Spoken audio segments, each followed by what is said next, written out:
Good evening and welcome everyone who is joining us. Hello. Welcome back to our lovely cast who's come back from Big Bad Con, and we've all been having wonderful conversations based off of that. Hello to folks who are joining us.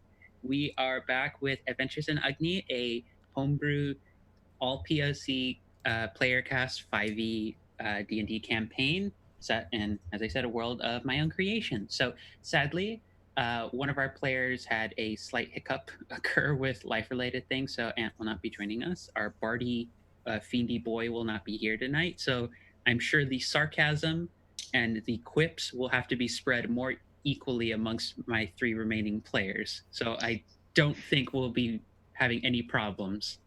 The sass will just have to increase and be spread out more. But We gotta make up our quotas now between the three. you're all on shift. You're all required to do more. This is how it works. But so before we get into that, very quick shout out to our wonderful sponsors of Roll20, Tabletop Bluestone Nerdware, and Devon Rue, the Mapstress Supreme, for supporting our channel and sponsoring us. For those of you who want to help boost our channel, take a look at our Patreon. Help support the bulk of a lot of the operations, and subs and bits will help give the players a lot of awesome things to benefit them in game. Perhaps they will need it this evening. We'll see. And as always, if you're interested in becoming a part of the Welcome to the Party large community, join us on our amazing Discord. We have conversations of both deep, emotional, supportive resonance, and then yeet-tacular nature and style. So we're a very diverse community with very diverse interests, anywhere from weird to even weirder, because that's us. But before we get into our recap, to get everything started again, let's introduce our fantastic players. So let's start with our fantastic producer slash always wonderful slash newly hairstyled Mariam. Hello, everybody. I am Miriam, and I will be playing the lore wizard Hobgoblin. I felt like that should have said in the reverse order, but that's It's me. you know what? It's fine. It's an interesting night. So let's take it on over to Lily. Hello, I am Lily, and I will be playing Bo, who is a wild hunt shifter barbarian. And also one level of druid now, That's true, yes. because you literally received a blessing of lightning, I which is did. probably a cool way to get a level in druid. And last but not least, our fantastic additional player who is here, Gemma. Kubos, y'all. I'm Gemma, and I will be playing Lapu, your monk Furbolg. And I'm the DM. I'm Angela slash Phoenix Femme. I'm here. I do stuff. Yeah. Occasional things. I'm somewhat needed for some of this thing to work, but it happens. It tends to go off the rails anyway. So yeah. I think you're pretty necessary. Yeah. Amazingly necessary. So let's get into our little recap as we go over where our players are and what directions they will be taking this evening. So, last we left off, the party had just finished dealing with essentially a local menace that had been sort of terrorizing in a lot of ways the community, the northern region of Chantico, home to various refugee populations, as well as rather, how shall we say, enthusiastic acolytes of Cord and other various elven gods and such. The party, through increasingly questionable conversational means, had discussions as to what they were going to do in regards to Mathura having passed away, most of them of questionable nature happening directly in front of the council of individuals who were community leaders, and through various choices, ultimately were given sort of a pass for what happened, and it was understood that the death of Mathura was to be treated as something done in self defense. The party each, in turn, after finally getting a long rest to recover from a fight that, on a scale of, I forget how I went, 17 to 37, like 0 to 37, was about a 17 after a certain point. The party was able to heal up, rest, and start deciding what their next steps are going to be in regards to not only Chantico, but where they would go from here based on the information they'd received from the cultist letter they found and the letter on Mathura's person. They were given a bit of a sense that other individuals in the community had been trying to address the sort of issue that Mathura posed to the community at large in more subtle ways. But the party had kind of escalated that more into the public, slash, Mathura also escalated into the public with them.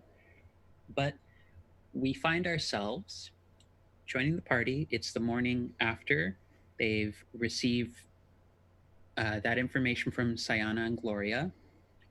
The I think it was Goliath Forge cleric and the local architectural planner, urban planner, and now it was up to the party to decide which direction they wanted to head. I believe there had been some discussions to start heading towards the plains of Brudra as the next possible location, given that the cultist letter had indicated there were different things going on in that direction, heading east back towards the direction of Backfire.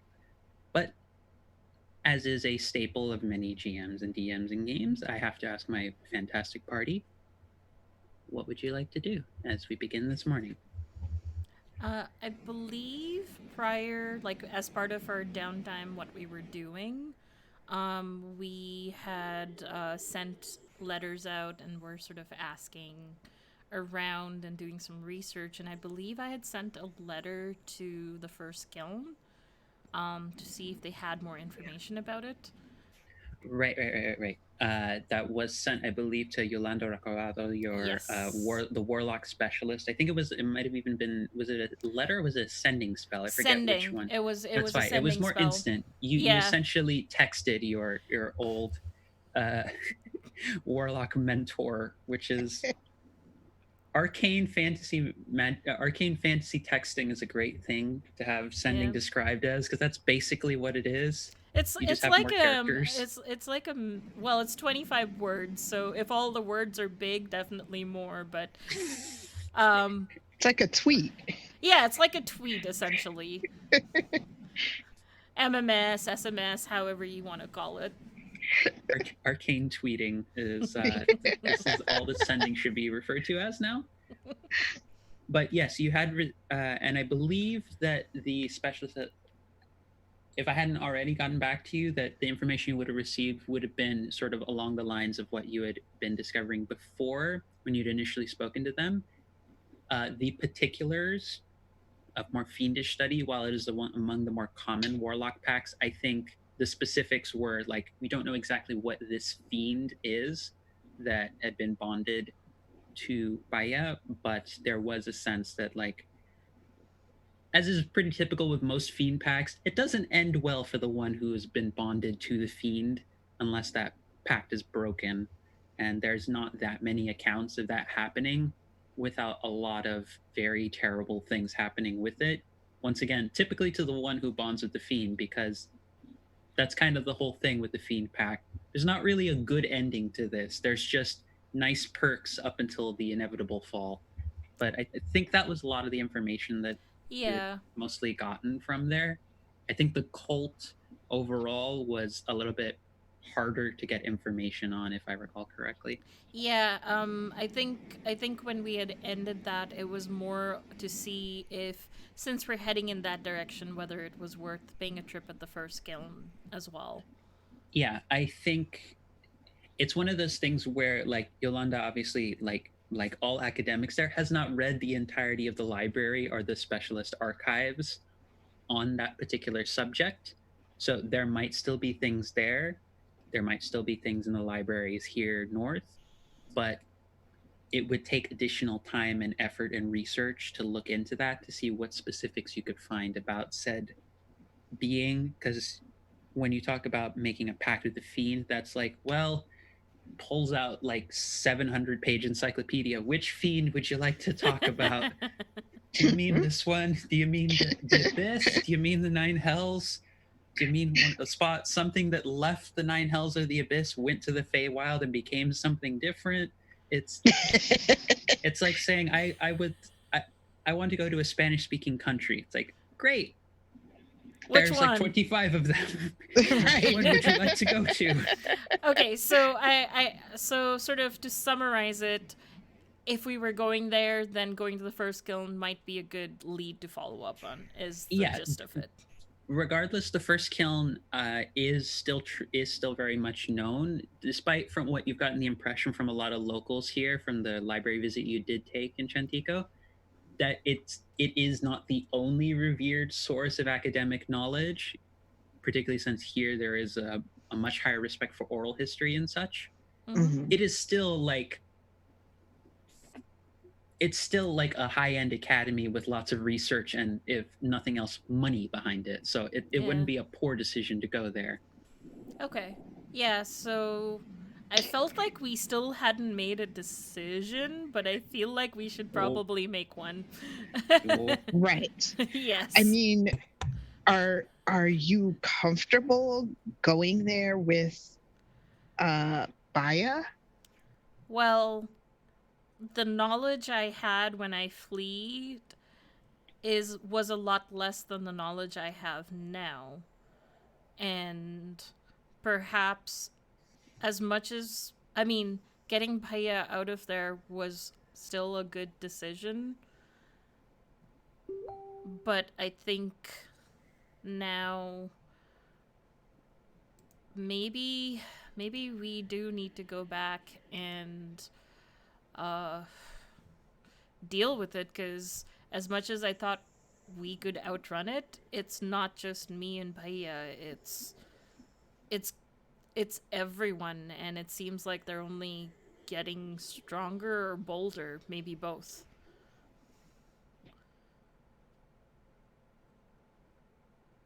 So, yeah. I feel like at least I fled without any plan or information. Now we have some information and somewhat of a plan, and maybe we can make a better plan once we see what's going on there. We could always leave if it looks bad. And where Right. is this again? The plains of Rudra. Yes.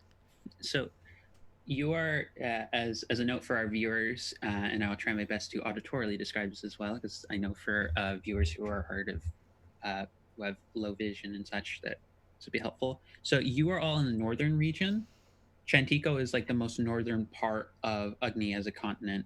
You were in Avis, which was the most southern part, and then the center west is where you reach Rock's Arrival, which is sort of desert oasis-y kind of like style region. Heading east to more like center east will get you to the plains of Rudra, and then east of that will be Melora's Blessing, which is sort of the main forest region. And then the last sort of natural boundary before Backfire, which is the whole of the eastern coastline, is the mountain range known that is just colloquially referred to as a warrior's downfall. It was the kind of place where you kind of needed to hire someone like Bo to get through it, because it's not exactly. It's called a warrior's downfall. That should be enough to indicate For a it's reason, not- yeah. Yeah, there's a lot of things there. / there's a lot of stories about what lives there. And then But- there's the West, which is creepypasta down. Yeah. But that's actually, I could use that description more. Yes, the West is. Now, mind you, those are stories. Stories don't always necessarily indicate the whole of truth, especially in the current era, because it's far different. In I'll just say this right now, in other campaigns that I run in the same world, it's far different over in that region. For now, what you know is confirmed is there have been stories that some locations, like a settlement that was once thought of as a tiefling sanctuary that's out west, just somewhere out there, has had issues with like wandering necromancers and things of that sort. But the whole of the western region past Rock's Arrival is known as the Ashlands. It is the aftermath of a literal draconic war. So there's a lot of things that could be there still, but wasteland is sort of the key word to bear in mind here. Also, before people think it's like a place where people leer at you while you eat pasta, that's not what I meant.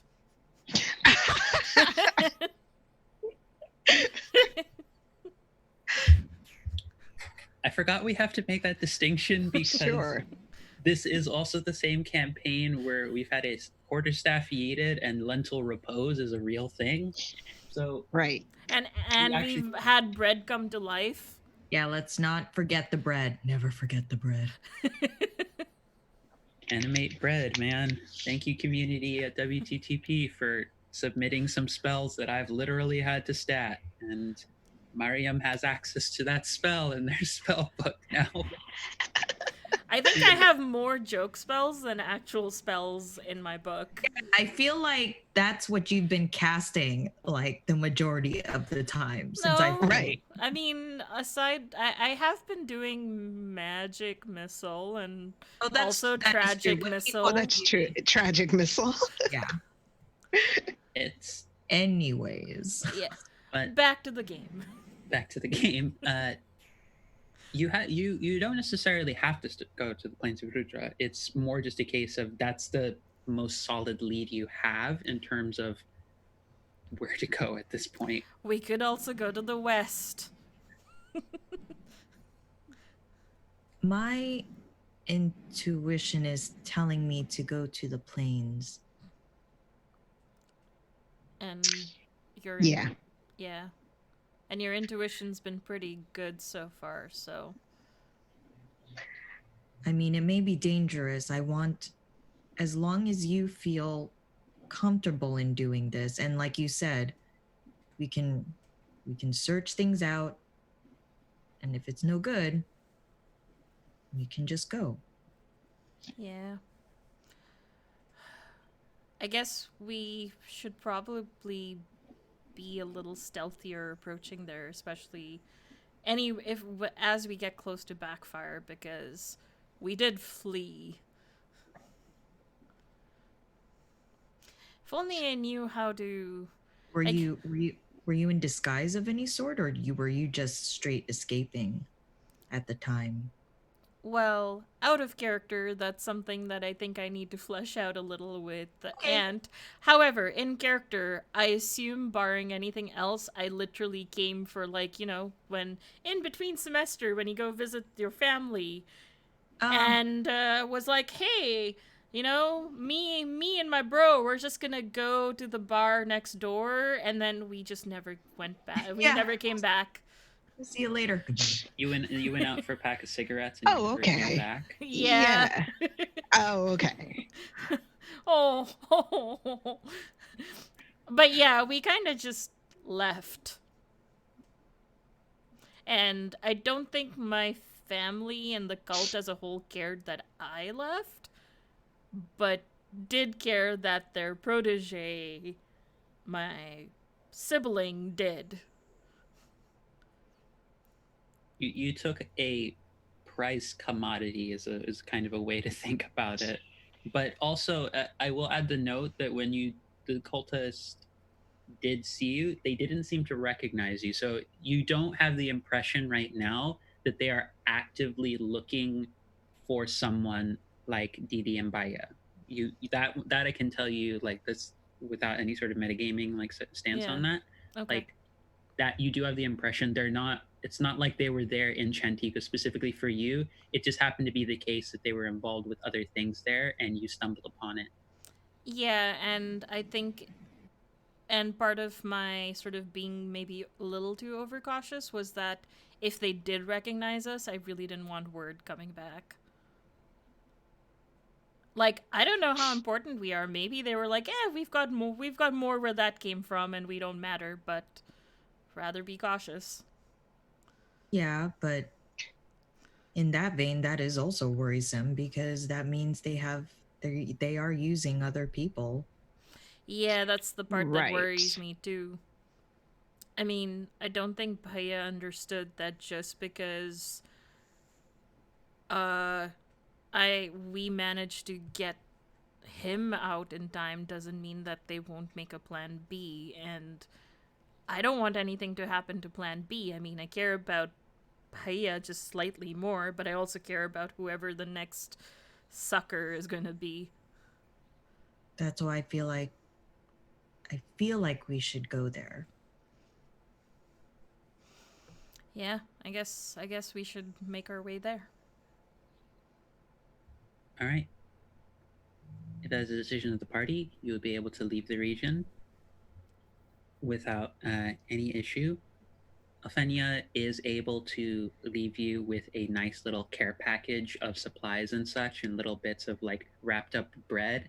And The bread. depending on how much of the party sticks behind in that moment, she will like run over to Dee Dee, like still in the same sort of like tiny little excitable rock gnome form, and then she will, because you're not like super tall, right, Dee Dee, but you are like still relatively average.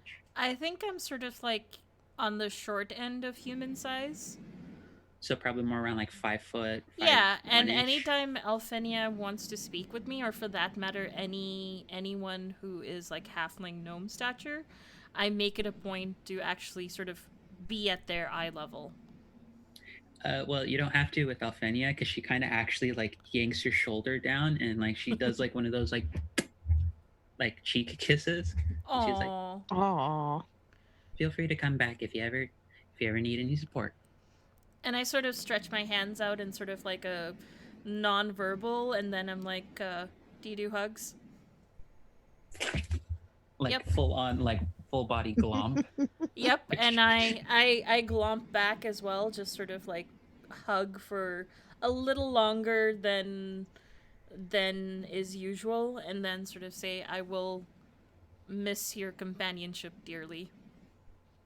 And I'll miss yours. It'll be a pleasure to have you when you're back. But yes, the party is able to leave the region, and as you are leaving the region, you're met with a rather curious onlooker who appears as though they've just arrived at the city once again in a caravan carrying strange goods with a horse at the front of it. And the individual, as they pull back their cloak, you see a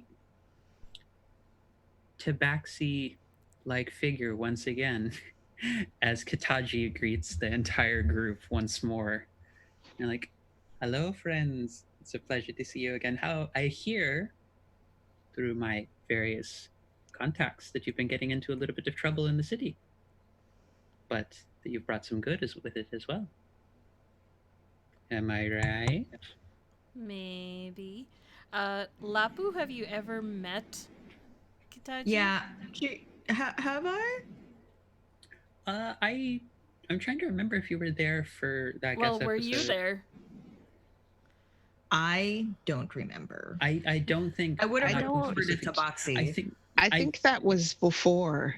Yeah. yeah, that might have been, or it might have been like when Kitaji was there, or the guest who we had on was filling in, I think, for your Gotcha. presence. That might have been why. But Kitaji is a curious cat, but is a tabaxi merchant who, for your benefit, Gemma, is essentially a merchant who has what appears to be their own demi-plane available Store. to them.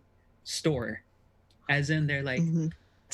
I trust you might be needing some additional items and such for the road. For I've heard you've done good. So when people do good, they normally get money, and I'd like to get some of your money if you wouldn't mind. So why don't I get you some items? And they just sort of, with their long claws, like they straight up just make a little tear in the planes itself, and they just sort of do this kind of gesture where they rip it open with their claws, and then they like hop into the plane, and then you see their head sticking out, and it's like, well, you're going to be coming in. If you want delightful stuff, you have to come into the actual shop. I swear I almost heard free stuff, and I walk in. Oh, it was. Don't worry about it. Your ears are deceiving you. It's minor thing. Oh, and I stick my head out, Sure. and I'm like, Lapu, this is good. This is where I got my book from, and I put my head back in. Oh no. And while you're saying that, there's a moment of like Scooby-Doo-esque fashion where you just see Kataji's head appear like over Dee Dee's, and you're like, I trust the book has been going with good use. Oh, I'm sure all of you have been enjoying it as well. Lapu, not so much. I think I dropped a bear accidentally once. Yeah, I'm not sure enjoy is really the way I would put it. Though I have stayed out of range of most of the downfall. Lucky. Well, if at the very least, I should try and feed you. If you don't want any items, then I should at the Ooh. very least feed you. I look at Bo and go, food? Yeah, Yeah. sounds good. But I kind of hit the threshold of the space. I'm like, can you breathe in there? Like, I don't. Yes, of course you can breathe. You don't think I would make a demi-plane without the ability to breathe, would you? Jesus, And no one has faith in the djinn anymore. I tentatively step into the demi-plane. Also, hello there, Wiley Hobbit. Thank you for subscribing and such to the party. I forget, was it subscriptions too that we did the advantage and benefits as well? Okay, Wiley Hobbit. Yeah, a free reroll to a player GM. All right, so Wiley Hobbit, hello there.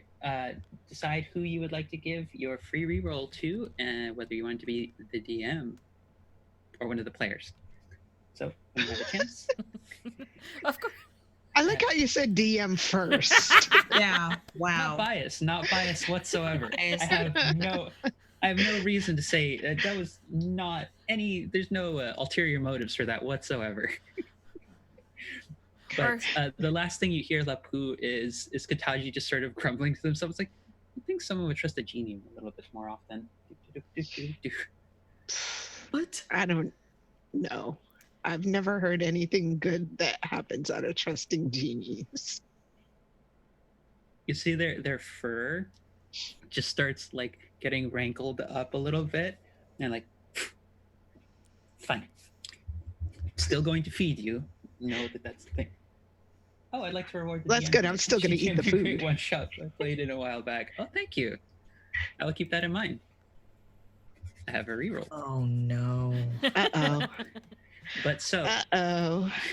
Quick, you enter let's into... do some sort of a saving throw spell so it gets used there. Fuck. I'm kidding. Points to creature. But so for Lapu's benefit, you walk into a space that looks like really any other merchant's space you've been into, but it also looks like the back storeroom of like, it looks like a mix between like the front half of it is just a merchant's like little table with a bunch of various stores and items in it, and the back of it there's just crates upon stacks of crates, and from the little bits you can see open inside some of them, there's just like treasure, there is magical items, there are wands, you see quarterstaffs and axes and spell books, and they're just like, so I will get you your food first. It was Bo, correct? Do I have that name right? Yes. Do Yes. you still happen to have that bone that I gave you a little while ago for the soup? I'm sure I do. Is it required right now? If you would like soup, I can make another kind of soup. Oh, why not? She's going to dig around in her pack and produce the bone. Here we go. And then you see, in a very Looney Tunes-esque fashion, she just dives behind the counter, and you see her just chucking things like in the direction of Lapu, like absentmindedly. And Lapu, you are speedy enough that you're straight up like doing like deflect missiles, like to catch different things coming your way. What the? There's like bits of carrot. There's a tomato that occasionally flies out. There's a short sword that is like, oh, whoops, sorry. That I am genuinely apologetic about throwing that I there. luckily catch it on the handle. You know, when we said we needed our daily iron, that's not what I meant. Damn it. God damn it.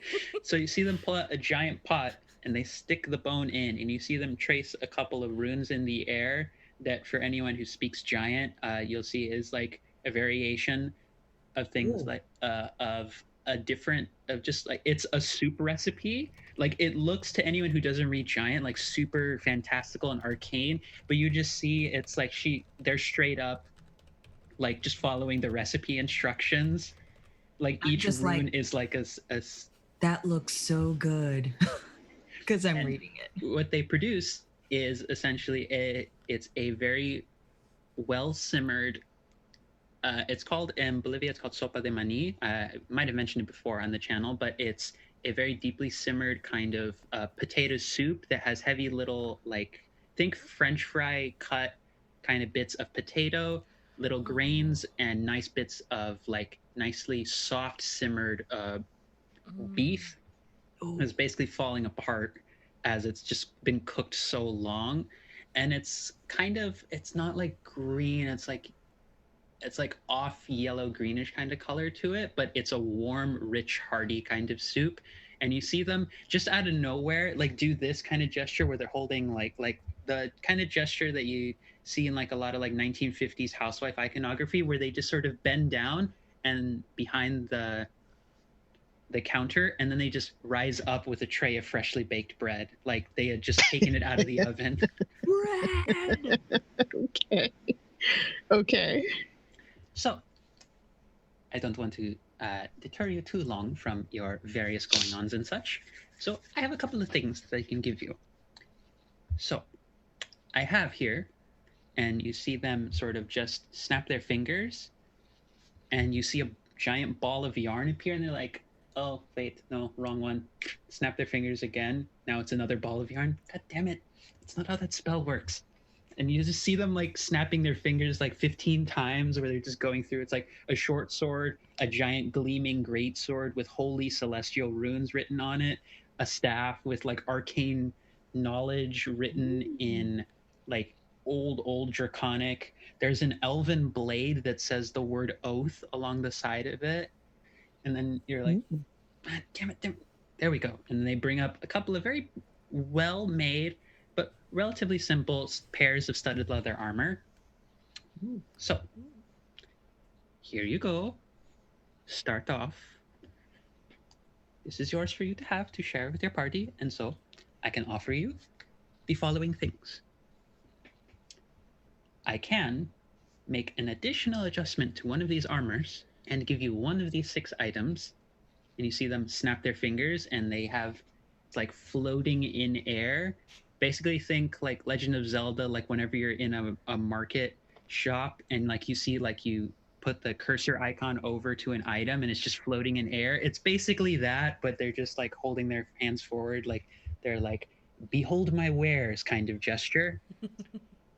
I have one of these 6 items you can have if you let me improve one of the armors for you, or I can let you have 2 of these items and you keep the armors as they are. I believe some of you only have plain armor, so this will be an improvement no matter what, but it depends if you'd like someone to be more protected or if you would like some additional magic to have a little bit of fun with. And so the 6 items that you have available to you are a Cloak of Protection, Eyes of the Eagle, Gem of Brightness, Restorative Ointment, a Pearl of Power, and a Wand of Magic Missiles. Ooh, that pearl catches my eye. Except I literally don't have, like, we've not really been talking about loot much. So the amount Right. that you picked up from the other one, as your GM, because this is a streamed game and because shopping, haggling related stuff will take a while, Yeah. I've assumed the amount that you gotten from the previous one, this is what they mean by that. That for an adequate okay. amount of the loot that you have, these are the options. You could get an improved armor and 1 magic item, or you could get keep the armors and 2 magic items. I've portioned these out because a lot of these magic items are various rare qualities. So to give you just a quick sense of what each of them do, just so you have a sense of what to work with: Cloak of Protection, +1 to AC and saving throws. Eyes of the Eagle allows you to see, I believe it's advantage on perception checks on things super far out. Gem of Brightness, essentially walking around light that can potentially blind a creature if you spend a charge. Yeah, it can blind a creature for a minute if they fail a Constitution saving throw. You can make it essentially be a cone that can hit multiple creatures, or you can just give yourself light in a 30-foot radius and dim light beyond that. So essentially, it's a walking giant bright light. Restorative Ointment, you can use an action to, I believe that's like 2d8. It's a really big, hardy health boost. So in an emergency where you don't have healing from a cleric and such, it will be 2d8 plus 2 hit points, cures poison and any disease, and you get 1d4 plus 1 uses out of it. Let's see. Pearl of Power. Dee Dee knows what that does, and it's a very powerful. I think it's essentially you recover 3rd level spell slot or lower just using an action speaking a word. So it's like you could get a big spell back. That's pretty dope. Yeah. And then Wand of Magic Missiles is essentially I have a wand with magic missiles just cram packed into it. Jesus. Yeah, you Like- can do it up to like d6 plus something number of times or something. Nice. There's charges. I'll So say that's to be always nice, a we'll use. say 5. Yeah. The Pearl of Power definitely is my thing, but if there's anything y'all want to do, please go ahead. They're all fun items. They all have really interesting uses for different situations. Yeah, you are now currently down a official healer, but we're going to say during the travel time there'll be developments in that area. But I've preloaded what I learned over the trip, so I have a couple of tools in my kit to deal with healing. But having a backup healing for someone yeah. like, let's say, a monk who can just get around the battlefield very quickly and get people up, that's a thing. Eyes of the Eagle, just double checking it. In conditions of clear visibility, you can make out details of an extremely distant creatures and objects as small as 2 feet across. So basically, you have a pair of binoculars on your eyes that are crystal lenses that give you advantage on wisdom on perception checks that rely on sight. So basically, you can see everything far off much better. So you would be able to have a sense of like what's coming at you in a much faster period of time than having it get within 60 feet of you, which is I think typically the like good range for vision. But yeah, up to y'all to decide. Just a nice pair of items, all relatively simple, but you can pick 2 of them, or you can just modify one of the armors. Kataji, the vendor, has not entirely specified what the modification will be, but as a DM, it's +1 plus an additional effect. But Bo doesn't really use armor. Yeah, I was just about to say armor's not my thing. I could definitely Not up my my thing. armor. Yeah, I was thinking that not Mariam, Dee Dee would want some more protection. So could Bahia, because I think as hobgoblins we both have proficiency in light armor. Yep. So any modifications to like I think up to studded I think would be great. So currently I just have a plain old leather armor. So upping it magically or even by type would be a +1 for me. Yeah, so it's a significant boost, but again, you would be losing out if you did the upgraded armor on one of these 6 magic items. But it's up to you to decide. Leave it to the party to hash it out. Kataji, throughout all of this, also is just like sitting in what appears to be a rocking chair that they've just summoned out of nowhere and just is chucking pieces of bread in their mouth behind the counter and enjoying themselves. Oh yeah, while we're having this discussion and looking at the items, I'm like just dipping my bread in the soup and like eating. Like I'm just like, that leather having armor would be good, Dee Dee. So just as a clarification, is the armor for each of us, or is it one piece of armor that one of us gets? No matter what, the party, with your available funds and such, and just to sort of simplify buying on stream, you will, no matter what, get 2 studded leather armor. Your armor will improve no matter what for both you and Baya. It's a matter of, do you want to get an additional improved armor for one of the 2 of you who does use armor, or do you want more magic items is sort of the decision. I've tried to simplify the process down where you can still hash out what choice you want to make around that, but it simplifies it for the purposes of streaming and viewing. So I get a regular studded leather armor and a magic no matter item. what, you will get at least +1 to your AC, because hashing out like the haggling and all that, it does take a lot of time on stream. But I did still all want to give you the ability to choose. So this is the best modified way I found, where no matter what, you will get improved armor. It's the degree to which that's improved and how many magic items you'll get is the I feel differing like point. the Pearl of Power plus the armor is, I think, overall really good for Dee versus just like possibly an up to a +2 AC sort of a thing. So I think Dee would probably go Pearl of Power plus armor. Okay. Does that sound fine with the rest of the group for who's here? Yeah, I mean, Dee Dee did kind of, well, out of game. Dee Dee Mariam did mention like there was some healing. Like the only thing for me was I was kind of interested in the that healing Uh, item. Yeah. okay, we can take the healing item in place. Yeah, because you still get one magic item no matter what. It's just you would be able to get two, but you wouldn't get the additional upgraded Right. armor. I am fine with upping the armor. Okay.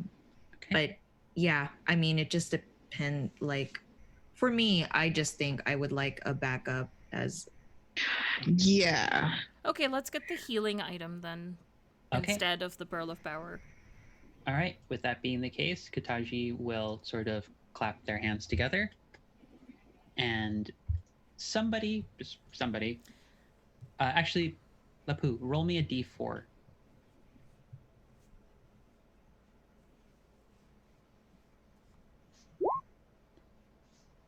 Okay, Max, you have 5 doses of the restorative ointment. It's a jar, it's a very thick liquid inside of it. It smells faintly of aloe and also a nice little touch of lavender. It's very calming, it's soothing, and you get the sense, like in game, your character gets the sense this will heal a total of 2d8 plus 2 hit points using an action and applied to someone else. That will be either for yourself or doing it for someone else. No matter what, it will take an action, but it's 2d8 plus 2, and you have 5 uses of it because you rolled max. That is super lucky. Oh, sorry. what's it called again? It's called restorative ointment. Okay. So, with that being the case, you also, Mariam, and then Didi. You had said, I think it was not changing the armor and getting 2 items. Yes, if you didn't change the armor, you would get one additional. Oh, then You I pick one would additional I magic would item. take the Pearl of Power because I think the Pearl of Power is more useful, more spells. Oh, okay, right. Sorry, that was my Yeah. mistake on that. Yeah. So, you see them pull up from a nice little box that looks like it's a mixture of arcane and clockwork. You see them just twisting it. They're like, I don't know why I decided to become a cat and take on this form. Damn claws. And they're like fussing over it. And then they like finally figure out which combination. And you see them pull out this fantastic pearl that has a mixture of goblin, elven, and a drow variation of elven script all alongside it. And when you utter the word subir, it will regain you the spell slot in the way the Pearl of Power does. Yep. But then they sort of like clap their hands together and it's like, alrighty. So you wanted the improved armor, I see. Let's go with this. They just start like moving their like little digits together, and then they start saying a bunch of words in giant that Lapu, you, to anyone else, although I'd say even Dee Dee picks up on this just a little bit, to any onlooker, it looks like they're going through this vast grand gestures and like arcane practice. And giant, they're just like, whoever can actually understand this, let me enjoy my show just for a little bit while I do this. Like, they're very odd. They're a very odd person. Okay. I shrug. I shrug and like, yeah, I'll let them do their thing, and I keep eating.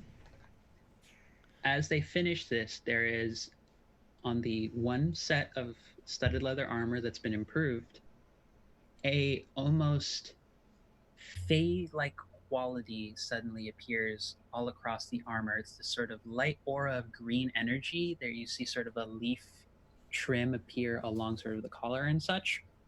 The leathers are imbued with runes. And Dee Dee, you get the sense that while wearing this, that you will have a certain glamorous feeling about you as you have acquired glamored studded leather. Wait, I get that Ooh. and the Pearl of Power? You chose it. Wait, so I thought it was You get an improve. You get, no matter what, you were going to get the studded leather armor. You had the Okay. option to Mhm. improve an armor and get one magic item, or get the base studded Just leather get armor 2. and 2 magic items. You Yeah. chose improved armor. This is what the improvement to the armor is. It's an additional +1 plus it's glamored studded leather. / your DM saw that was on your wish list.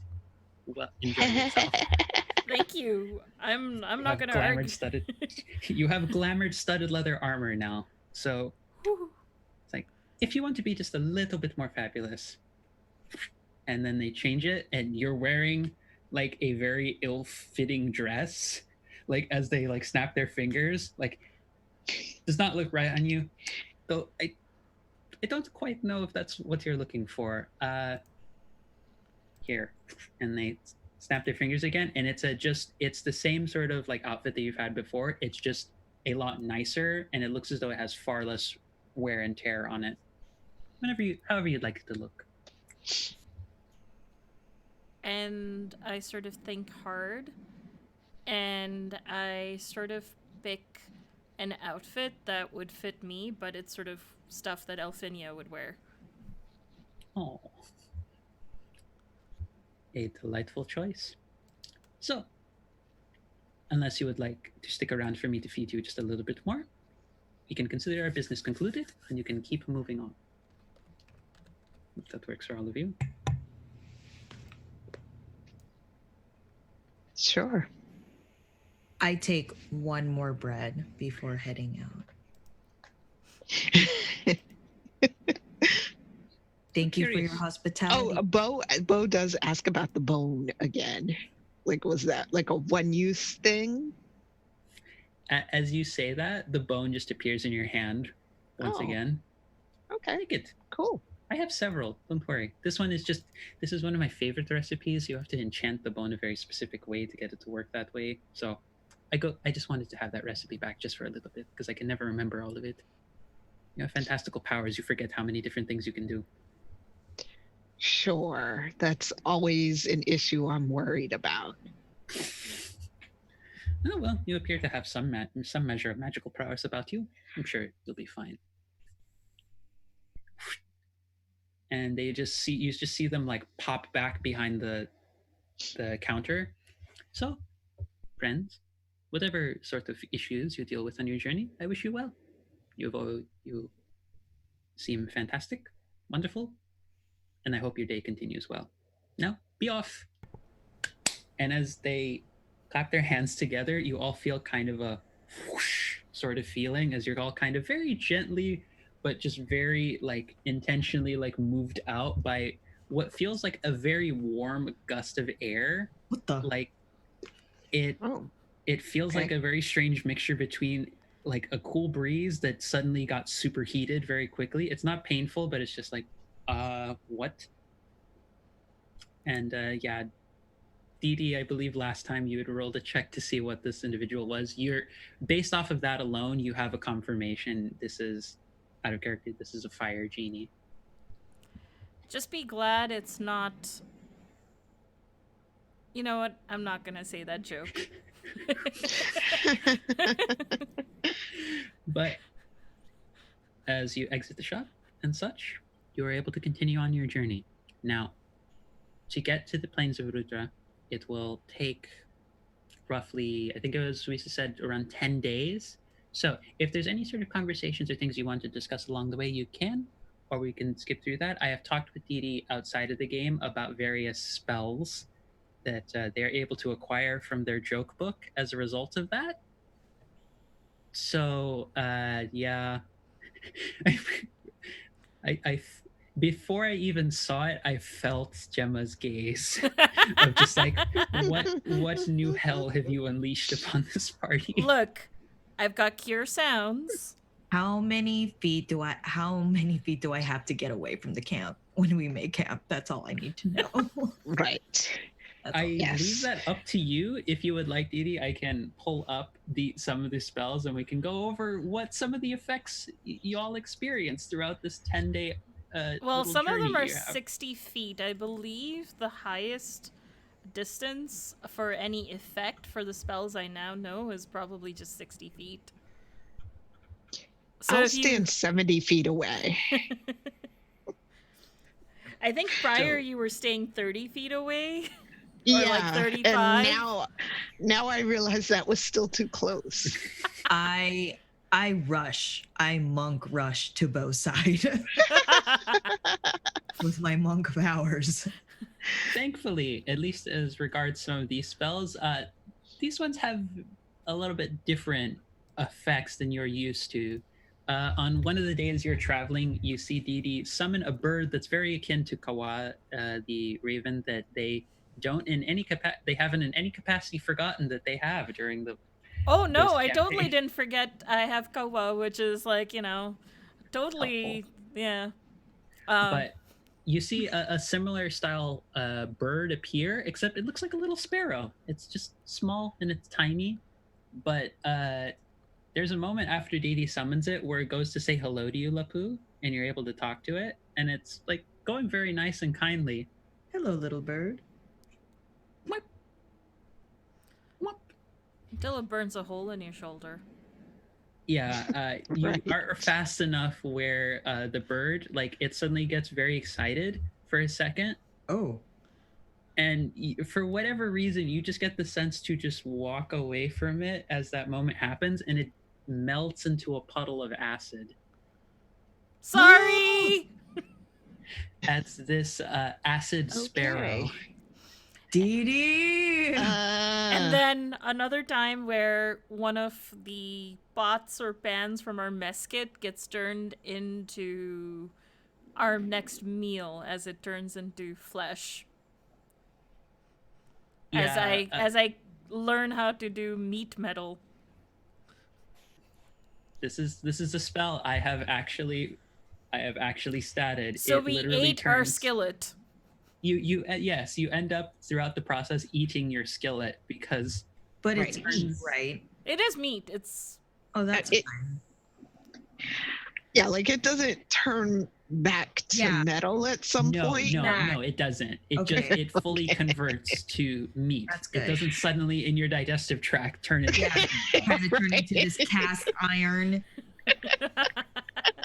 There are two spells that in there that are very ridiculous in a sense. There's one evening where Didi is transcribing, and you suddenly hear very romantic music start playing from the direction of Didi. As whatever rations we have gets put in this very attractive plate by like a I think ethereal it's a medium-sized spectral servant also appears very like gussied up and like in a waiter's like uniform, and it's like, Master Didi, would you care for anything at this moment? Sure. I'll have some cheese and bread. Very well. And it just sort of like floats casually and it gets the rations for all of you. Also, it's entirely ignoring the fact that Lapu and Bo are there up until the moment where it's like, Master Didi, are these your partners you will be enjoying the evening with? Only if they want to.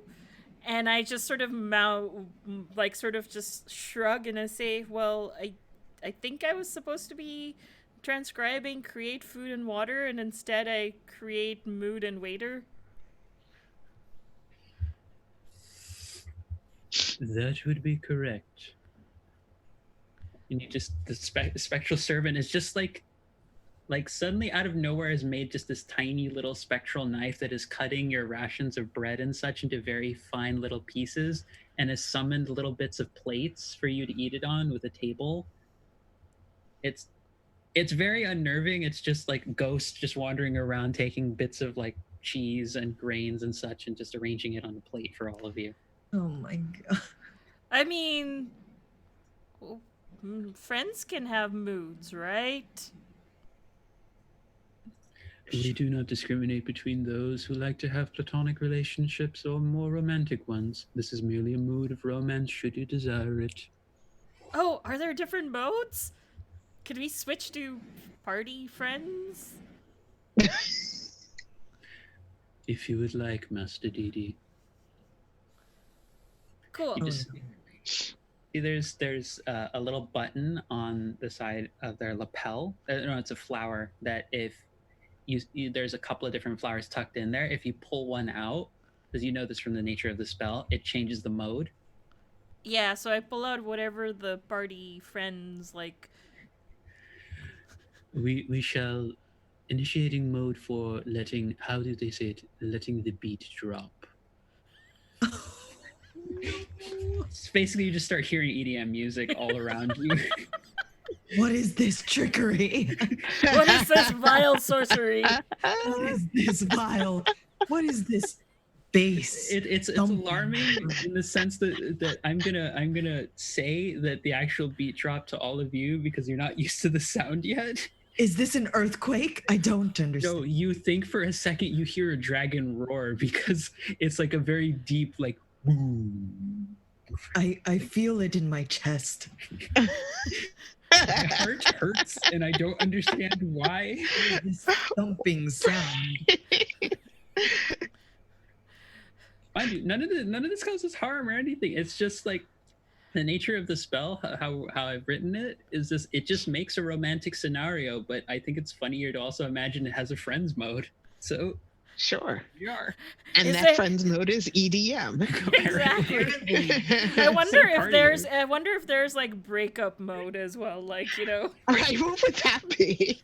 I don't. If you can experiment for a couple of days, Yeah. well, for a few minutes and test it out. As you do, there's like there's a red rose that makes it like super cheesy romantic music, and then if you pull out the white rose, that you see him suddenly appear with a small little chilled container with a circular top on it and a kind of milky dairy-like substance with a metallic spoon just sticking out of it.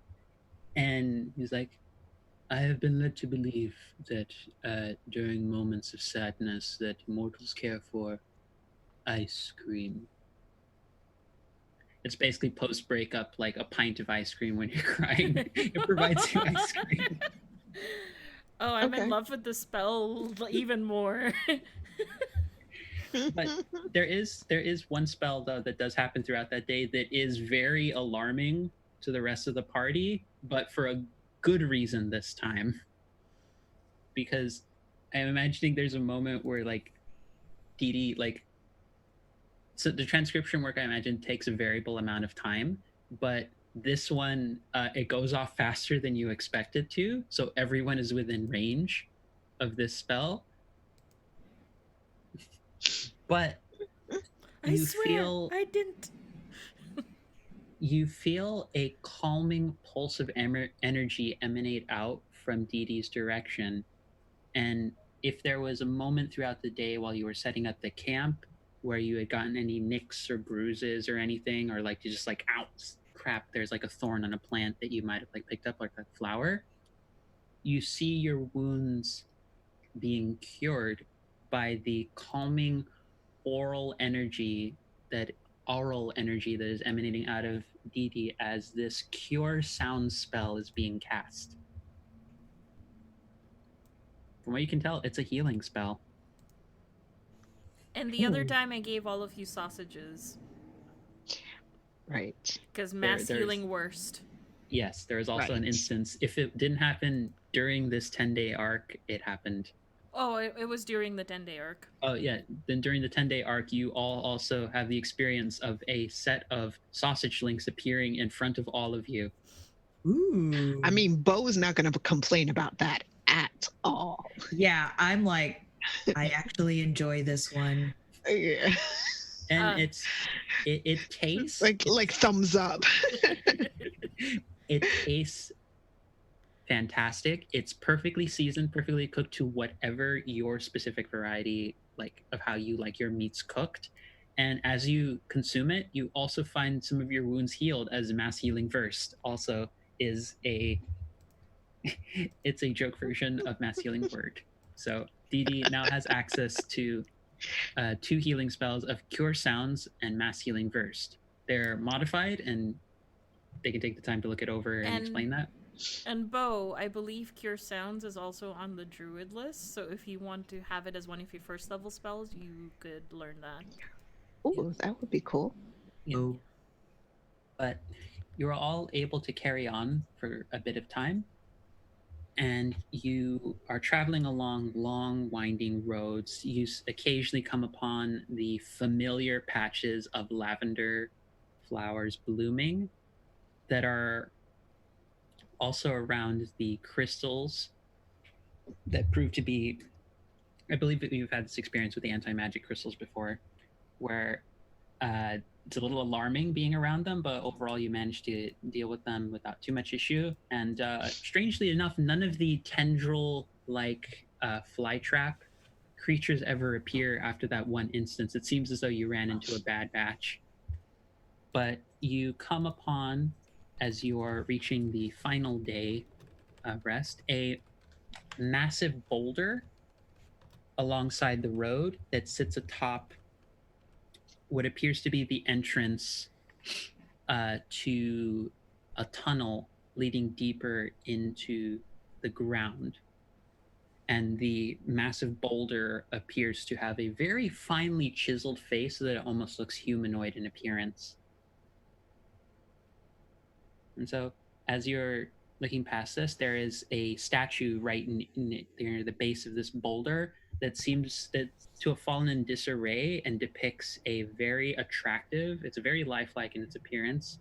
A dwarven merc of some kind who appears to be wielding a longsword and has long flowing braids and hair and such, but it's like missing the bottom half of it. It looks as though, again, like it's fallen over or just not been well maintained and it broke at some point. But you do manage to reach this point, and there's a tunnel right there near you while you're reaching about the 10th day of travel. Do I recognize this dwarven figure? Like, Yeah, can we inspect it? yeah. I would say roll me a history check to see if you recognize who the figure depicts.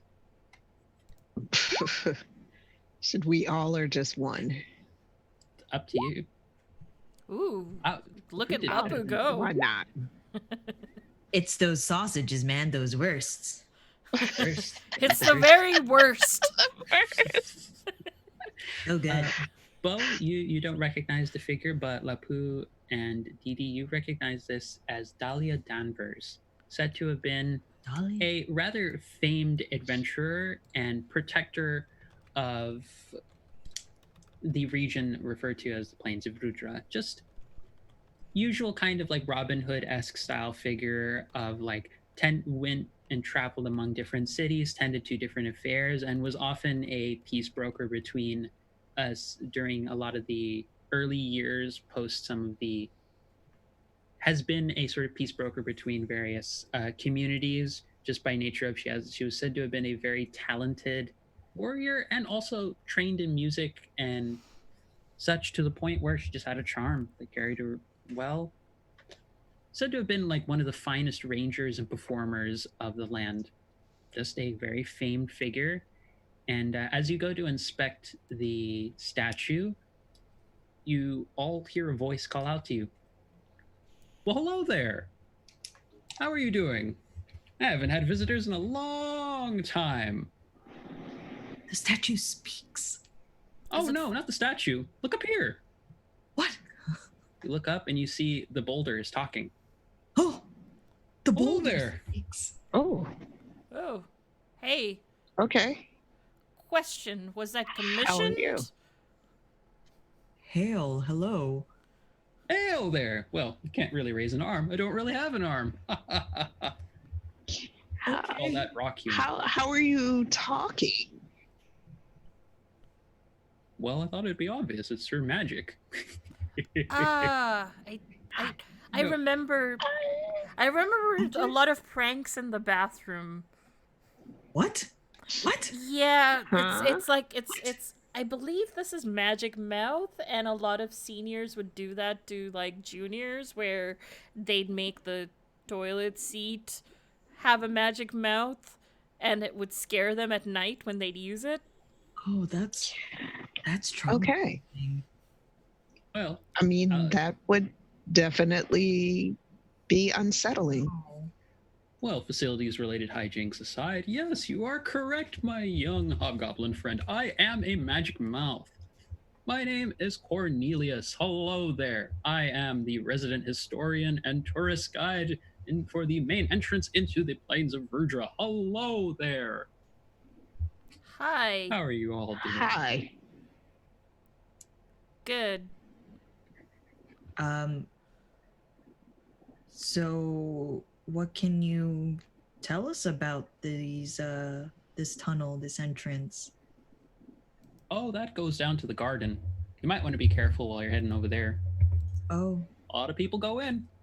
Not all of them always come back. a garden. How is a garden Okay. dangerous? Oh, it's a garden of stone. Wait, is that Um, a commissioned bust or the remains of said hero? As I point to the top half of.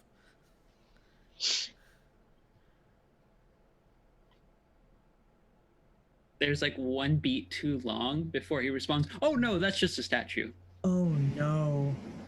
No, don't worry. That's not anyone. That's not anyone who was turned to stone or anything like that. No, that's just a statue. That's Dahlia's statue. But that was made out of rock, right? It wasn't made out of dahlia once upon a time?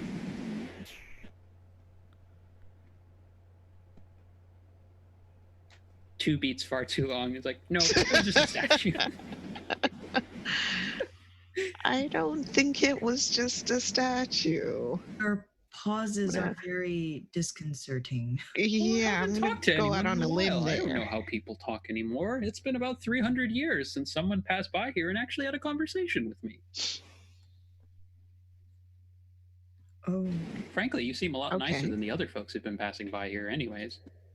who else passed? I mean, were they just scared of you? who else Oh passes no, by here? they didn't even notice I was here. And when I tried to say hello to them, they seemed to just. Ran Carry on. away? Okay.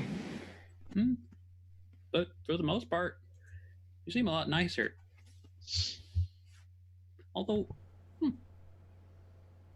none of you seem to have wings. Should we? What? Oh no. I just thought it was curious. One of the folks who passed by, really pretty looking fellow. Kind of like light blue skin, had giant, sort of feathery wings. He just passed by here a little while ago. Did he happen to be dragonborn? No, looked kind of human. Looked like a pretty angel, if I had to be honest. What? Pretty angel. You get the sense, based off the description, it's very similar to the angelic figure you encountered in the well. He obviously doesn't know who it is, but Oh, okay. based off the description, Yeah. like he seems to be referring to someone who sounds oddly similar to the angelic figure. That was 300 Although- years ago, you say? Oh no, that one was more recently. That one was about a couple of days ago, if I recall. Yeah, it's a couple of days ago. But saw them go by. Didn't even say hello. And Can I describe the figure in the well? yeah, if you describe the figure in the well, they're like, "Well, yes, that one." Didn't seem all that pleasant. Like I said, didn't even bother to talk to me. So when you say a couple of days ago, it's like I put one finger, then two fingers, then three fingers. That one. So they're still alive? Yep. Well, why wouldn't they be alive? I don't kill anybody. Wouldn't even know how to do so anyways. Just a mouth. we Hmm. did we Out of character, did we actually kill them or did they get away? No, they got away because you all Okay. kept trying Yeah. to do joke spells on them, and they cast Blade Barrier to keep you all away. Because they were getting annoyed by people not letting them try and talk.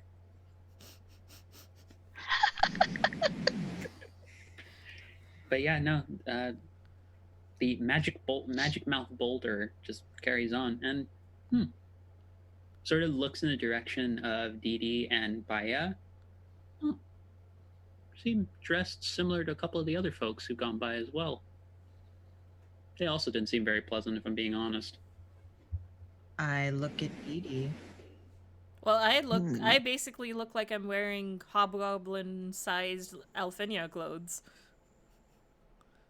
Baya's clothing, though, Yeah. and the fact that that the boulder can spot your hobgoblin, he seems to also be describing someone familiar to Dee Dee and Baya as well.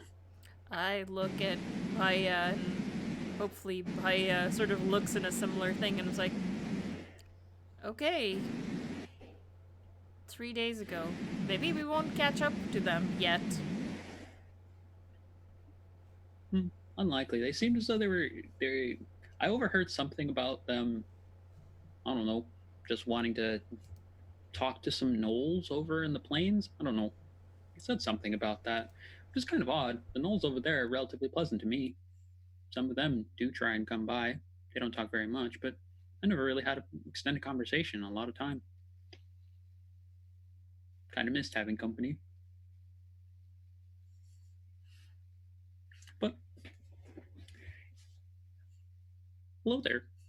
Well, I'm glad we got to talk to you then, friend. Oh, well, you're also quite pleasant.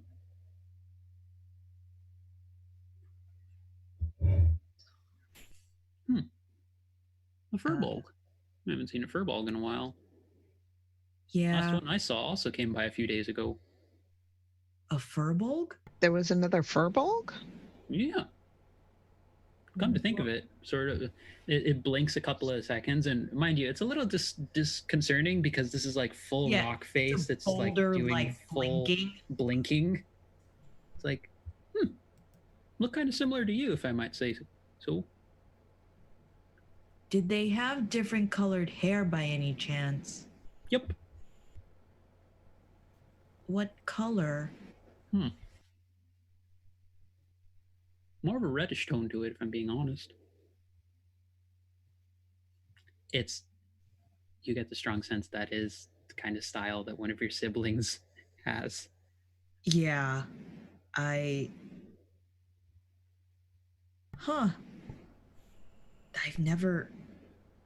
didn't think anyone would be out.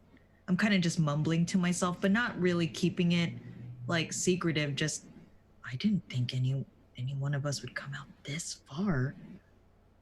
I look Well, at you came Bo. out this far.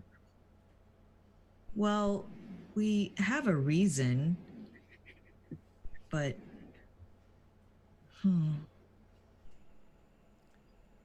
don't know if this is a good or bad thing. Someone you know, Lapu? Yes, but it's very odd. It very much sounds like my oldest sibling, actually. But none of my family ever comes out this far. This is so it's very odd to hear that. And there's not many furbolgs with reddish hair, to be fair, so this is very strange. Would they have been looking for you? No, my family, we're very, what's the word? Not close? No, we're close in a furbolg way, but we also have keep to our own ways. I'm very young in the family, so they've already been out and about doing their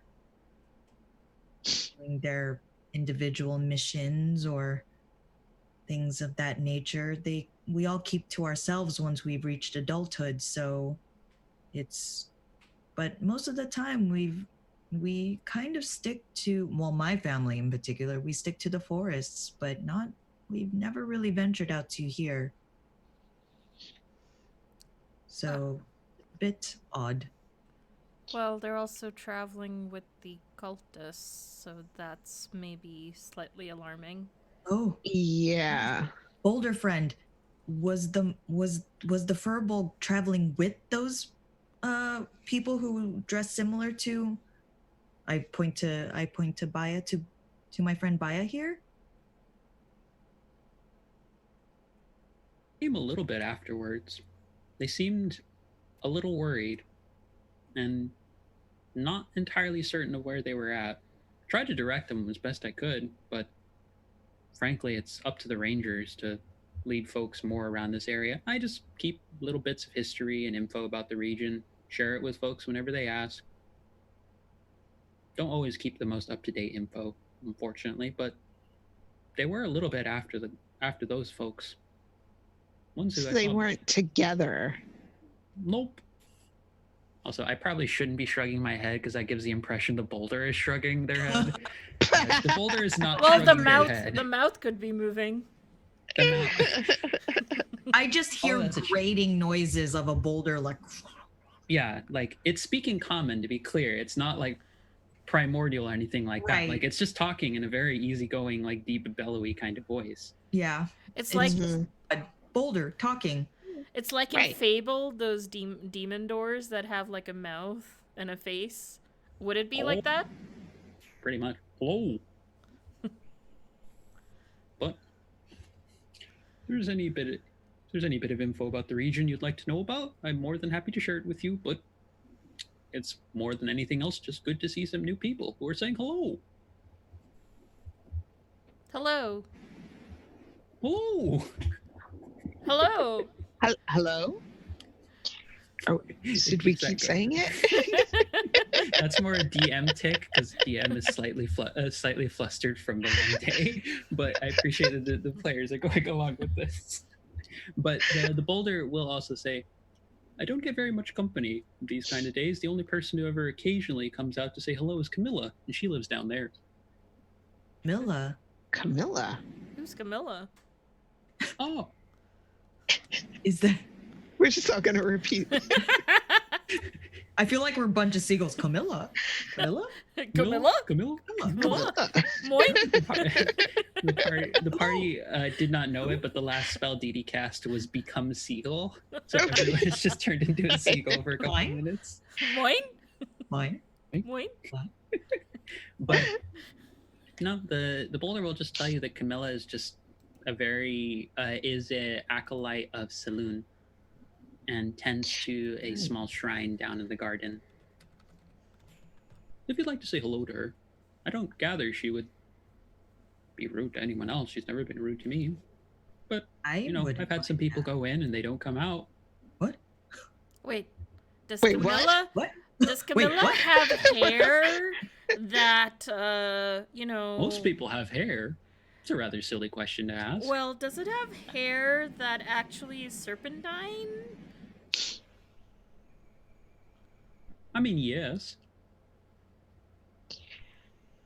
Do people often turn to stone after looking at Camilla?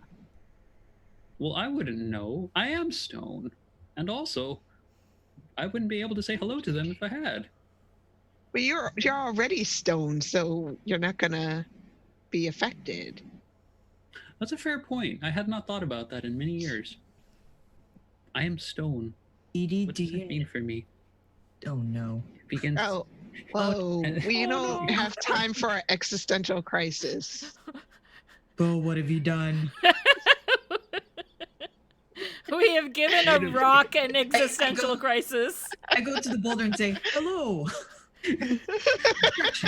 I don't think saying hello resets it. Tried. Edie, do you know who this Camilla is? You sounded pretty familiar.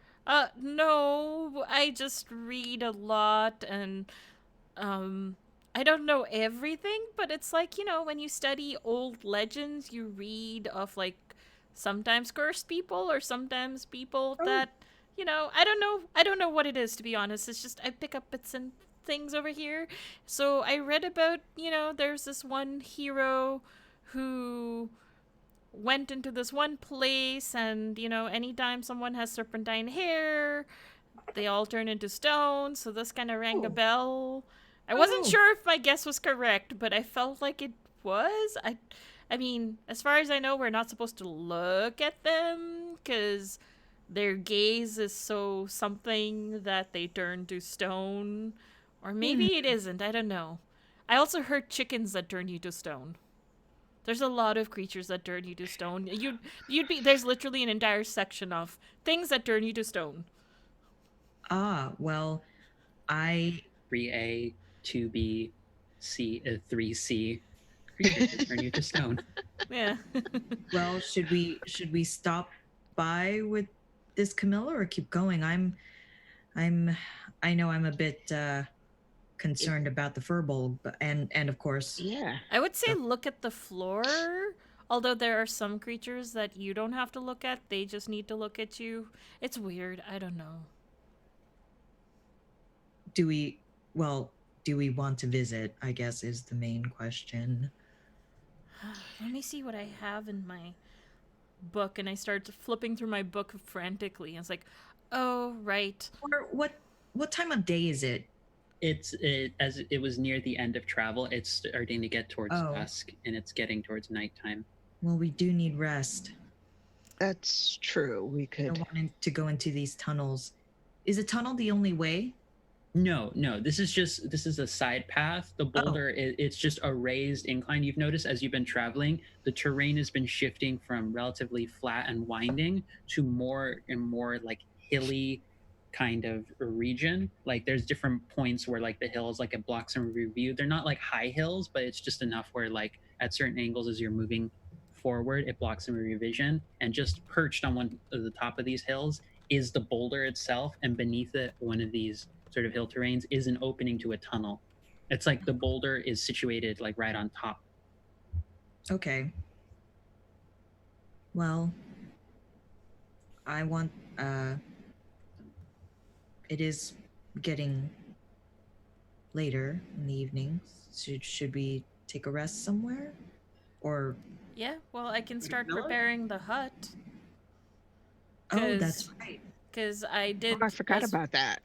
As part of my leveling up, I did learn Lehman's tiny hut, which I'll share just so that everyone has a little read, so we can all mostly, unless the GM has ways of dealing with it, which is fine, we can have a mostly peaceful rest.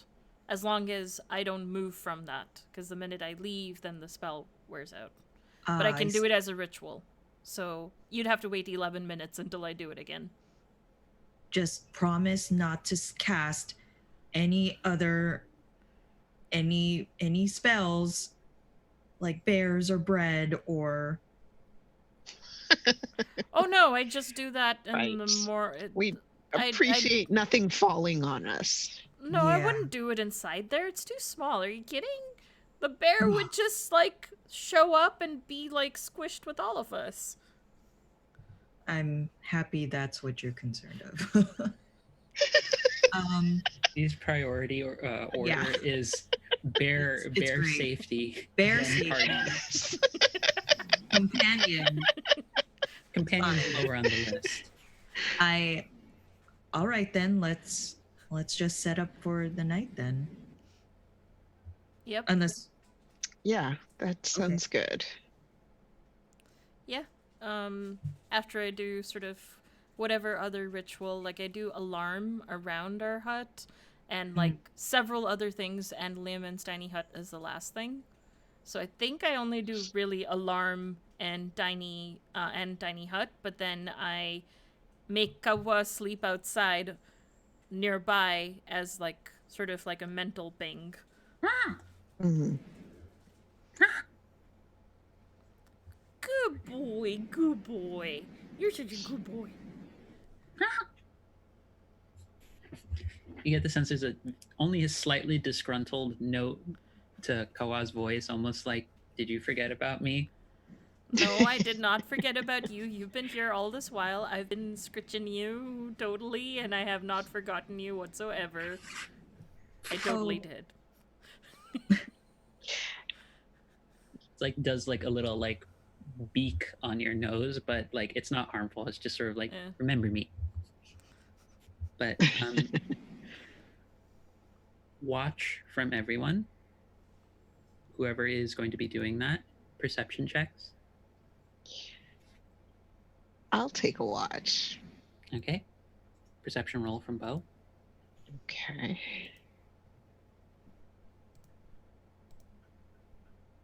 Let me get to the right page. Oh, for whatever reason, I can't. Go. Oh. All right, Kawa.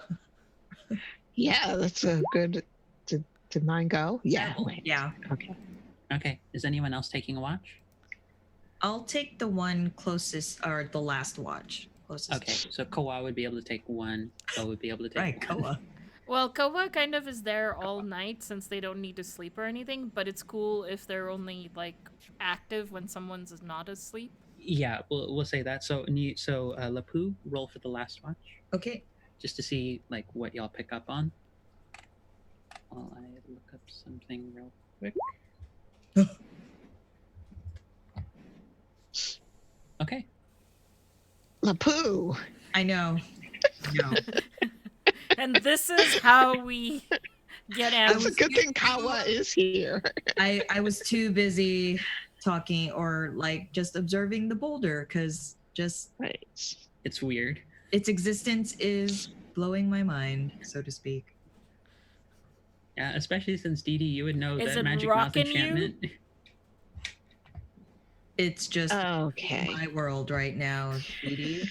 It Oh, All right. I will Sorry. change my description of what you see in the evening just bad based off pun of number that. one. and Wait, that this was is the where- first pun?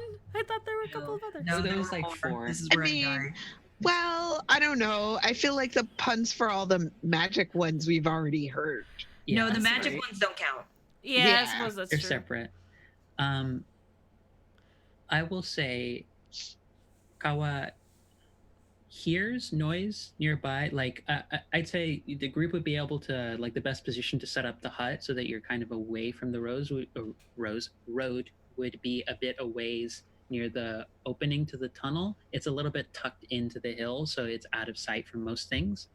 Kawa hears just like the sound of movement nearby, but it passes by relatively quickly. And then Bo, you similarly, your watch goes without too much of a hitch. You hear occasionally like a sort of like screeches from the air a bit a ways, and it sounds draconic in nature. Bo And then doesn't there- like that. And there are moments where you also hear rumbling in the ground, like about 30, 40 feet nearby you, almost like something is tunneling underneath the earth. But it passes by again without noticing any of you. Lapu, you don't notice this until it gets within 10, 20 feet of the dome. I'll say that the crit fail on that is you don't notice it until this moment. You see a pack of hyena-like creatures, bipedal in nature, go by.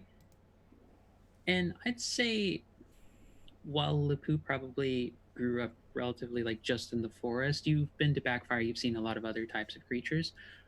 Gnolls don't normally look this aggressive. They seem agitated. And you very quickly get a sense of why that's the case, as coming up from behind them. Let me just double check the size category for this. Is I it don't think Camilla? it's no. Camilla? Camilla? Camilla? You don't see a creature at first. What you see is one of these smaller gnolls getting hit by something. It appears to be a flail of some kind. Mm-hmm. And then you see an additional flail hit it. And then the third flail hit a third gnoll in the pack. Oh no. And a much larger bipedal gnoll with a face that the fur is a darker, like almost kind of like gray black kind of tone to it, wearing armor and wielding this very long flail with multiple like jagged spiked ball ends to it. And its mouth its head is a little bit more extended than a gnoll's normally is. Its claws are sharp. It has this sort of like double like jointed kind of like leg appearance, almost like werewolf like in appearance and in shape. And this is not a gnoll you've ever seen before. And or at least a variety you haven't ever encountered. And there's aspects of the face, while it's mostly gnoll, there's features to it that in the eyes and in the ear shape, even though the ears are more perched a little bit more on top of its head, they look elven.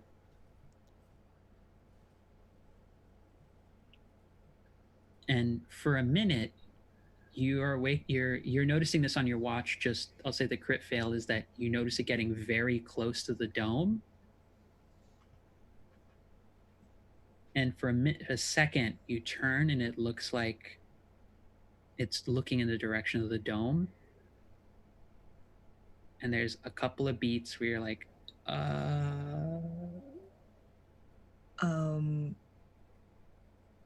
Friends?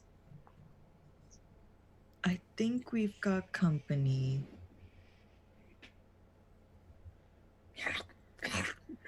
Oh gosh. Oh dear. You just hear it speaking in some sort of strange language, and then it just What? starts running, and it leads the rest of the gnolls away from the dome. Oh? It doesn't seem like it saw you. It for a second it looked like it thought it saw something, and then it just turned away and it ran. But this is a gnarly looking thing. It's much bigger than you're used to seeing gnolls be. And yeah, the flail also it looked like it has fresh blood on it.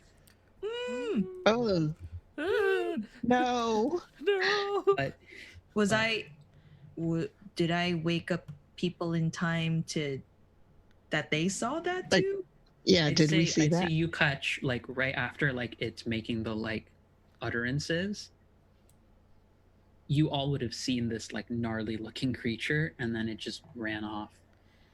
And But I sort of outside of I sort of telepathically tell Kawa, I'm like, great great watching you did. Thanks for waking me up. in your head telepathically you hear like a bird chirping. This is what you get for forgetting about me. This is what you get. Oh, by the way, there's a creature out there. See, I did my job. Thanks, Captain Obvious. I bet Paya Sprite doesn't give as much grief as you do. Cut to similar conversation with Paya. Kind of. But yeah. But outside of that incident, the rest of the night carries on without any issue. You've just seen this gnarly looking gnoll-ish creature. It's really hard to tell. Like it looked, all of its features, its shape, its body type seemed gnoll, but the face again, it looked as though maybe at one point it could have even been elven.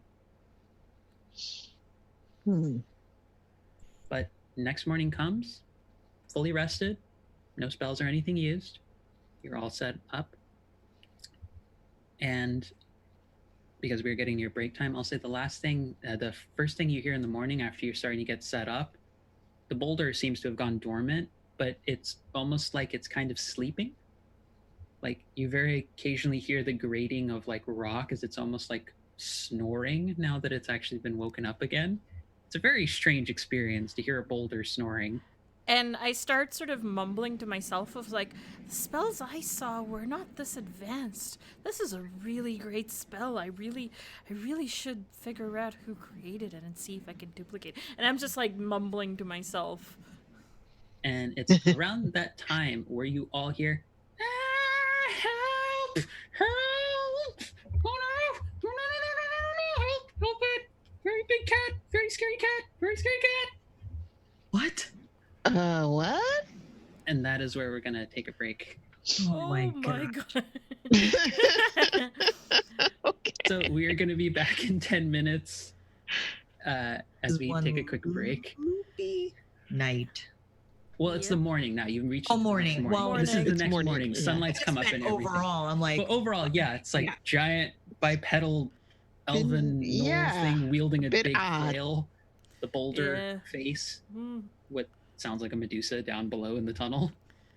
Did they go in the direction of the tunnel when? No, they just carried off, still in the direction you would have been heading to get to the plains. Okay. They just though based on their patterns, you would have gotten the sense it's almost like they were doing a perimeter watch. Oh, they could come back. Oh well. Okay. We'll find out. oh, okay. I Find guess out we'll in 10 find minutes out. when we come back. All right. Yeah. Wave awkwardly while I transition us in. Oh, wait! Before you do that, Sure. quick thing. Yes. For those of you who are still with us, be sure to head over to roll20.net/start WTTP and sign up for your free account today. Over 4 million people use Roll20's virtual tabletop to power your favorite games, and with modules galore in the marketplace, you'll definitely find something for your group to enjoy. Shout out to Roll20. Thank Like you. these Just had to do cool that plug. maps. Yes, like these maps which my Yes. players gifted me. I love my players. We'll see you in 10.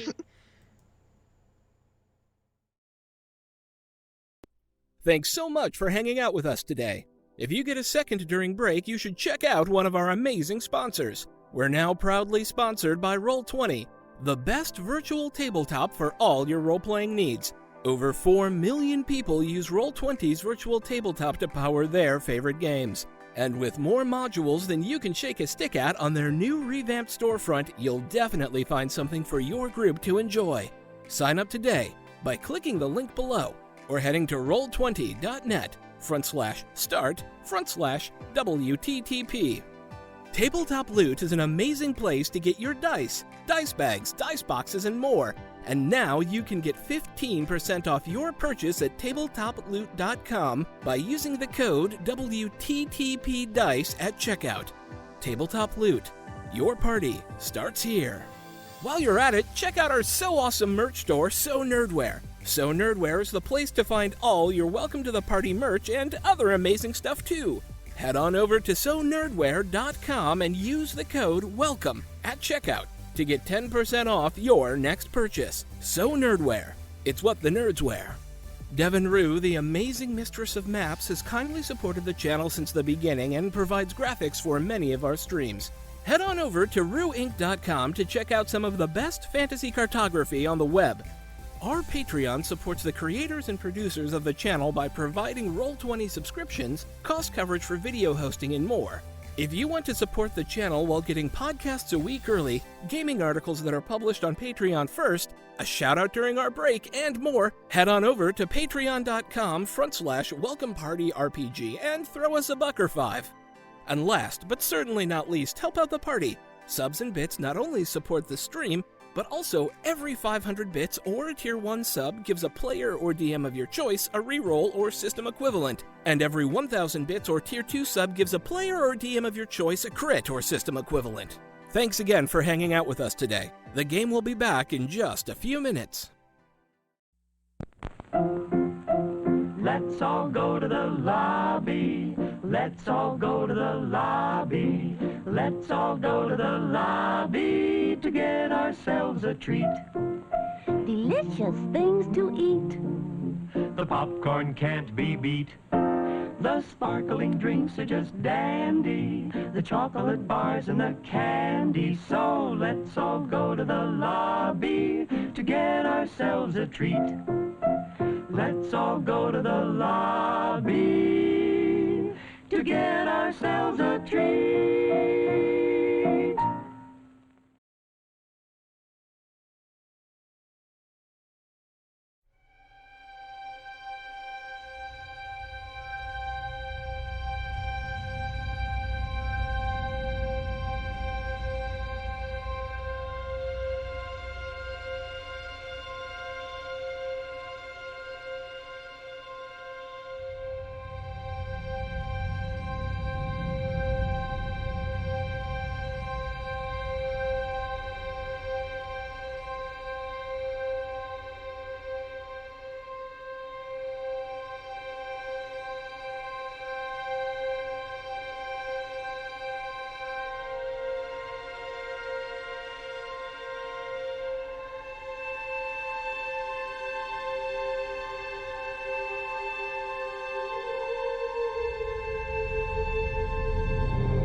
Hello again, everyone. We are back after the knoll-filled evening of the large creature that happened, and now the morning of you all hearing a scary cat coming your way.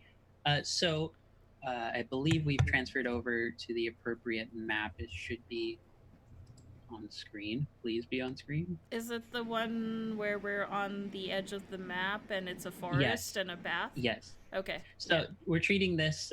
Thank you once again to my lovely players for gifting me these map tokens that we are currently using. But you all turn, like you go past the little bit of the hill where the boulder, the Magic Mouth boulder currently is, and you see coming down the road are a pair of very squat goblins who are just running and screaming their hearts out because you see coming up behind them a large, shadowy, panther like creature with multiple tentacle like appendages coming out of its back. And every now and then, as you're looking to where it moves, it you see it move in one spot, and then after a second, it just seems to already be in another spot, and it's just going, and it's just moving along through it, and they're just screaming, "Help! Scary cat! Scary cat!" Oh boy. And Okay. yeah, I'm gonna have it be the case where I would like everyone to roll initiative to Oi. determine how this goes. Are we surprised? Yay. You heard, there is no surprise in hearing a pair of goblins going, "Scary cat! Scary cat!" Yeah. So remember when rolling your initiative. Holy Jesus! Monk. If I click on and then I can roll initiative. Oh, that was a really nice one. Yeah, you two are up first. Oh, heyo. Hey.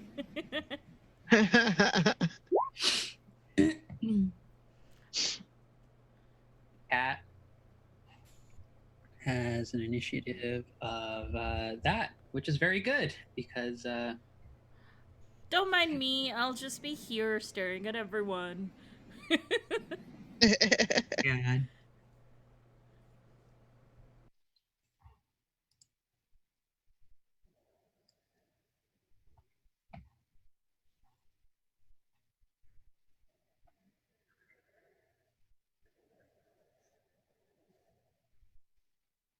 alrighty. So Oh boy. I'm gonna put them at initiative count 15. So Lapu, Mm-hmm. you are first to go.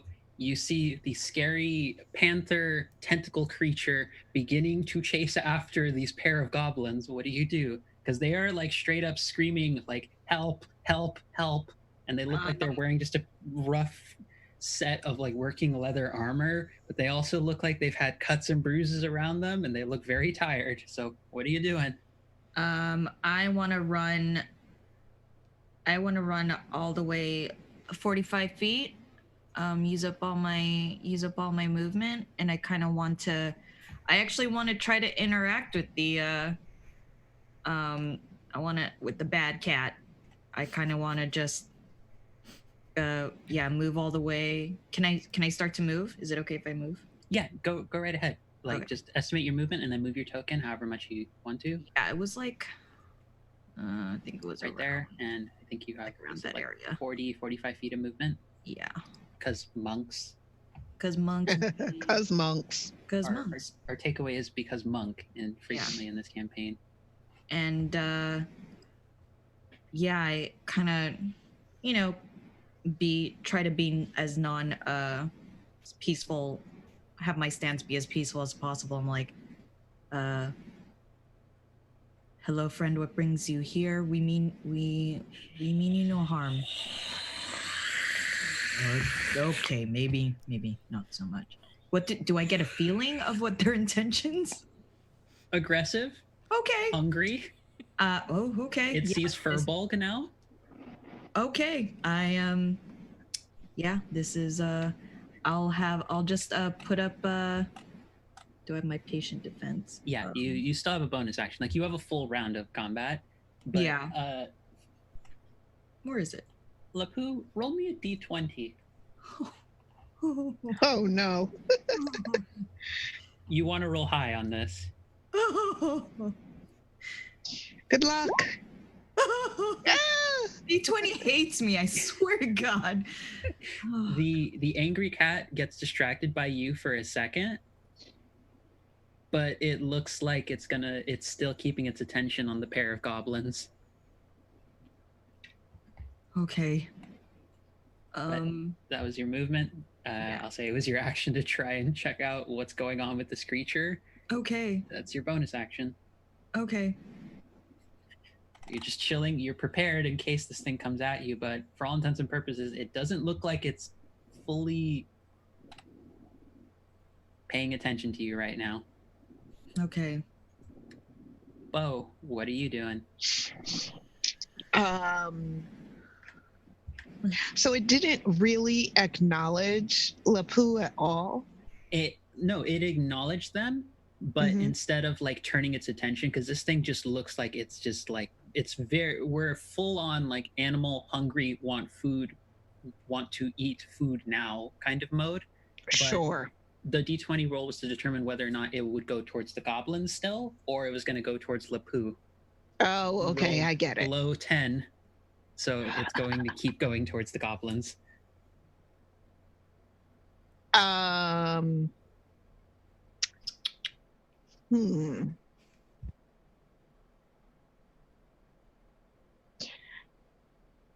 I am going to first. Let me even see if I have enough movement. Wait, that's the wrong thing. You are still a barbarian. You do have quite a bit of movement. Yeah, I guess so. Yeah, you could get just in front of the goblins. Yeah, like that's what I want to do. I want to rage as my bonus action. Okay. I want to move to just in front of the goblins, and then I think I want to hold my action to see if the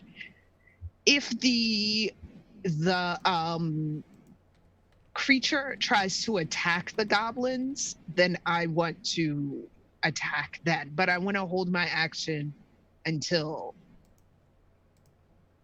the creature makes a move toward the goblins. Gotcha. All right, so holding an action if it makes any sort of aggressive action towards the pair of goblins. Right. Okay, so that was movement, bonus action. Okay, it is now the creature's turn. And while this thing is moving around, like it's very unnerving because it just looks like it's in almost like it has an after image effect to it every single step that it takes. Like there's just this shadowy after effect of its movement happening wherever it goes. And it's going to move up here so that it is. I'm going to say now that there are two creatures that appear to be getting in the way of its food, it's now getting a little aggravated that something's trying to stop it from eating. So from a distance 10 feet away from both of you, the creature begins to try and whip out two of its tentacles from its back, one towards each of you, because it has a reach of 10 feet. It's tentacles, because tentacle powers. Which I should never say on the internet. It's a terrible thing to say on the internet. So I'm sorry to say, Lapu, I rolled for a disadvantage against your patient defense. I rolled the exact same thing on both, and it was a 14 plus 6. Yeah, that hits. Okay, I'm rolling very well. That's a 25 to hit Bo. So. Oh yeah, that definitely hits. That's probably gonna hit. So yeah, that's for Lapu. That's gonna be 4 points of bludgeoning damage. Oh no, that's gonna be 8 points of bludgeoning damage and 2 points of piercing damage. So that's 7 points total. And then same thing again for Bo. That's gonna be. That first one was yours. So it was, I think I said it was 6 points of bludgeoning and 2 points of piercing. So that's 8 points of damage total. And then for Bo, that's going to be 10 points of bludgeoning and no, wait, sorry. It's going to be 9 points of bludgeoning and 1 point of piercing. So it's 5 total reduced after your rage. Okay. But yeah, the creature just looks. Stung a little. Yeah. For Bo, this is nothing. Yeah. Lapu has actually been hit for once. Lapu actually doesn't get hit very often. Lapu. It's okay. I'll just throw worse at you. Yeah, actually, Please no. Dee, before Baya takes his turn, would you mind rolling me a perception check real quick? My perception check? Yes. Okay.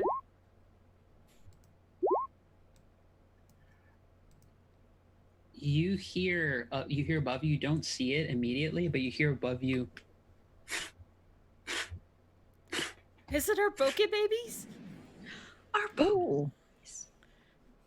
It may not be, though. We don't know. PoC babies, save us. It's not them, is it? No. It might be Camilla.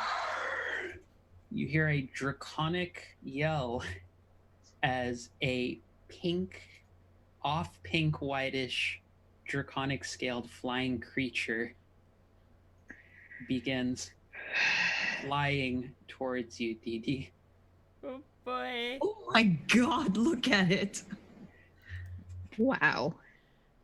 It appears to have, in addition to very sharp taloned claws, a long stinger coming out of the end of its body. So can I do shield? I like how it's like, I already know this is going to be bad, so let's preemptively shield. We shall see. It's going to make 2 attacks, one with its bite, which has a range of 10 feet, so this thing is 10 feet above you, and Okay. one with its stinger. So here's the bite. The bite is only going to be a 10. Yeah, that would stinger. miss. The stinger is going to be a 21. That would just hit anyway. Because with shield, it would be a 21. Yep, so that's going to be 7. That's 11 points of piercing damage, and It's I need you fine. to roll me a Constitution saving throw. It's fine. Son of a bitch. It's fine. So, out of a certain level of hit points, how are you? Yeah. Well, I'm this at a might- fourth of my life. So, No, sorry. I'm- It took a fourth of my life. Oh, I was just like, oh my god. Okay. I was about to say, wait, what? okay, so Dee, I'm gonna ask you: would you like me to take the stock, or would you like me to roll for damage on this? 'Cause that was not high enough. Oh my god. I don't know. I guess it doesn't matter too much. It's 7d6 poison damage. Oh, That's why I'm asking. This thing is not tough unless it hits you with that thing. I could luck out. I will take that gamble. Okay. okay. 6. Oh god. Oh, no. Oh. That's not reassuring. No. Well, that's 2 4s, a 5, and a 6. Oh gosh. 18, and a 19, 23. That's okay. Oddly enough, I rolled exactly average. You're gonna take 24 points of poison damage as this stinger pierces into you. It manages to break through the shield, and you just feel this terrible poison begin to start coursing through you. Oh my gosh. Okay. So like on a scale of 0 to 44, I'm like at a 9. Oh, That's bad. That's yeah. That's pretty bad. Yeah. So that is the draconic creature's turn. Aya is going to get the fuck away from this thing, but I'm gonna say he is going to burn one of his higher level spell slots in order to do healing word for his sibling, because I think even Paya cares to not see his sibling die to a draconic thing. So it's going to be at level 3. So that is 6 plus 3. So that's 9 points of healing that you're getting. Okay. And then he's going to take 2 shots at this thing, which should hopefully be able to hit because it is not a high armor class on this thing. I believe. Yeah, that is enough. That's enough to hit it. So that's going to be 5 points. On the flying thing, on the flying or one. He's currently Okay. dealing with a big issue of his sibling getting Right. getting stung by the draconic creature. So, Wait, I'm stunned? Line, Oh, okay. Sorry. Stung. I was like, wait, I'm stunned too? No. I'm not giving a wyvern stun as well as poison. That's just mean, especially for your level. Like, I'm not. Like, I tweak things, but I don't do it that badly. Oh, that's a really good hit. Yeah, because at his level, he gets 2 beams, so that's another 9 points of force damage. So I'm going to roll a d20 to see if it turns its attention to Paya. Hope that it's high. Yeah, it turns its attention to Paya. Didi, it's your turn. How would you like to react to the... Oh, wow. Hello there, Party Wipe Games. Thank you for the raid.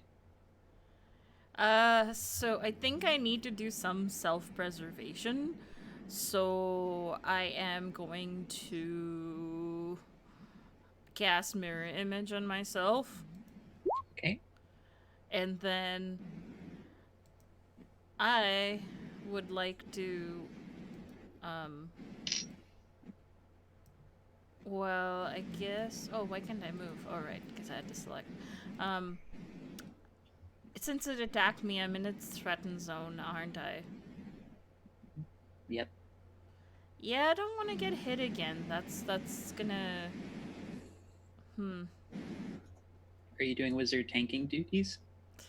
Unfortunately, I can stay put and not take any extra damage, guaranteed. Or I can just, yeah, I think I'm gonna stay put.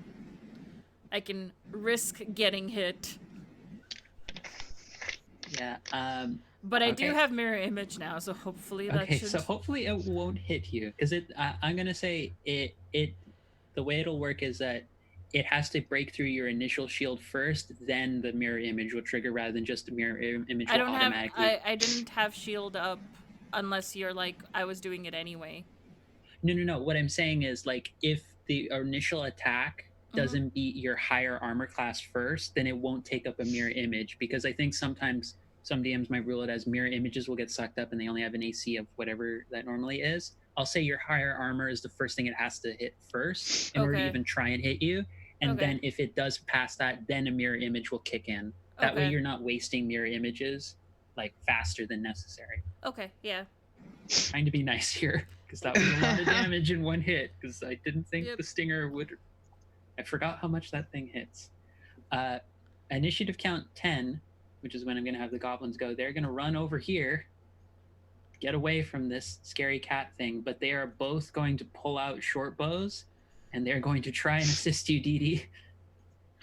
Oh, wait. When the cat thing, like, attacked, that didn't trigger my hold action? Oh, it did. So, Bo, well, it's 10 feet away from you. It is 10 feet away. Yeah, because this thing has reach with its tentacles. It is. Let me see for a moment. I'm just going to roll real quick while you're figuring that out for the goblins, because they're both going to pull out a short bow and they're going to try and help you, Didi, with this scary dragon thingy. That is surprisingly going to hit with a 20 and a 21. They are both going to deal. That's 3 plus 5. Yeah, that's going to be 10 points of damage to the draconic creature.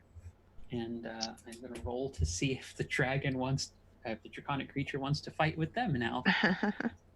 Yeah, I think I'm just gonna have to, like, that's gonna be a wasted hold action for me because I rage, so I can't cast a spell. Yep. Could he have And tossed something? that's the only way. What? You do have a hand axe.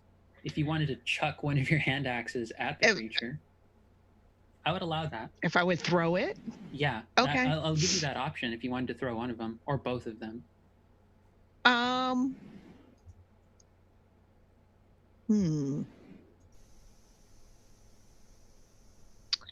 I will, but I'm going to use one of my regular hand axes and not one of my new shiny toys because I like these ones. If I end up like not being able to get this hand axe back, yeah. Word's going to be so pissed at you. Yeah, right, exactly. Gave you a lightning thing.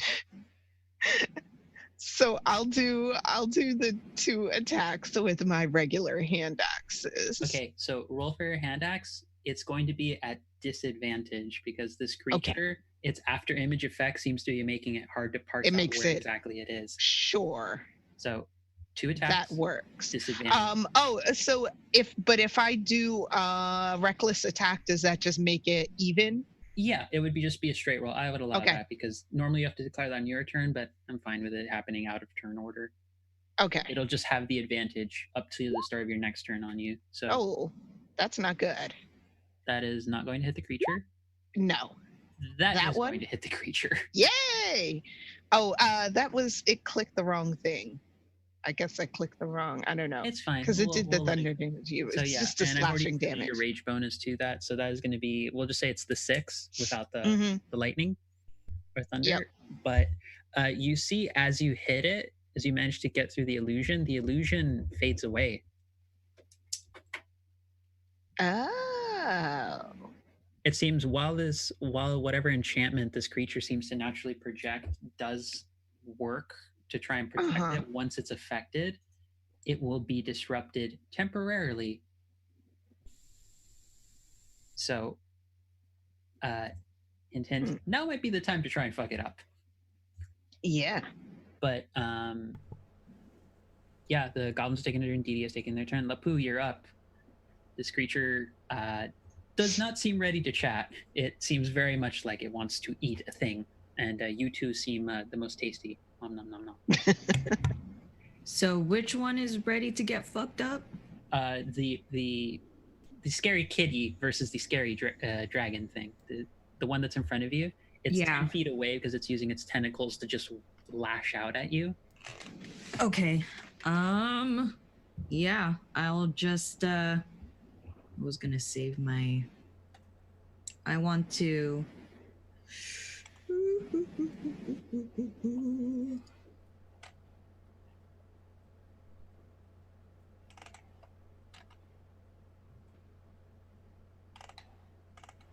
Yeah, I'll just go with my fists on this one.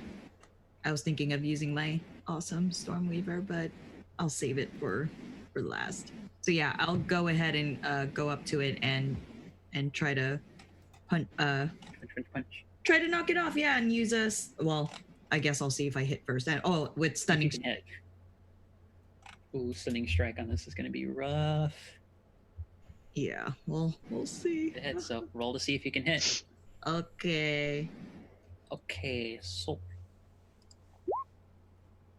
Fortunately, that is not going to hit it. God dang it. Even without its displacement in effect, the creature is still just agile enough to get around your blow. You have 2 attacks because you are level 5. You are past level 5. Yep. What is up with these rolls? Wow. You have a bonus action if you want to take a strike, or if you want to spend a key point for 2 blows.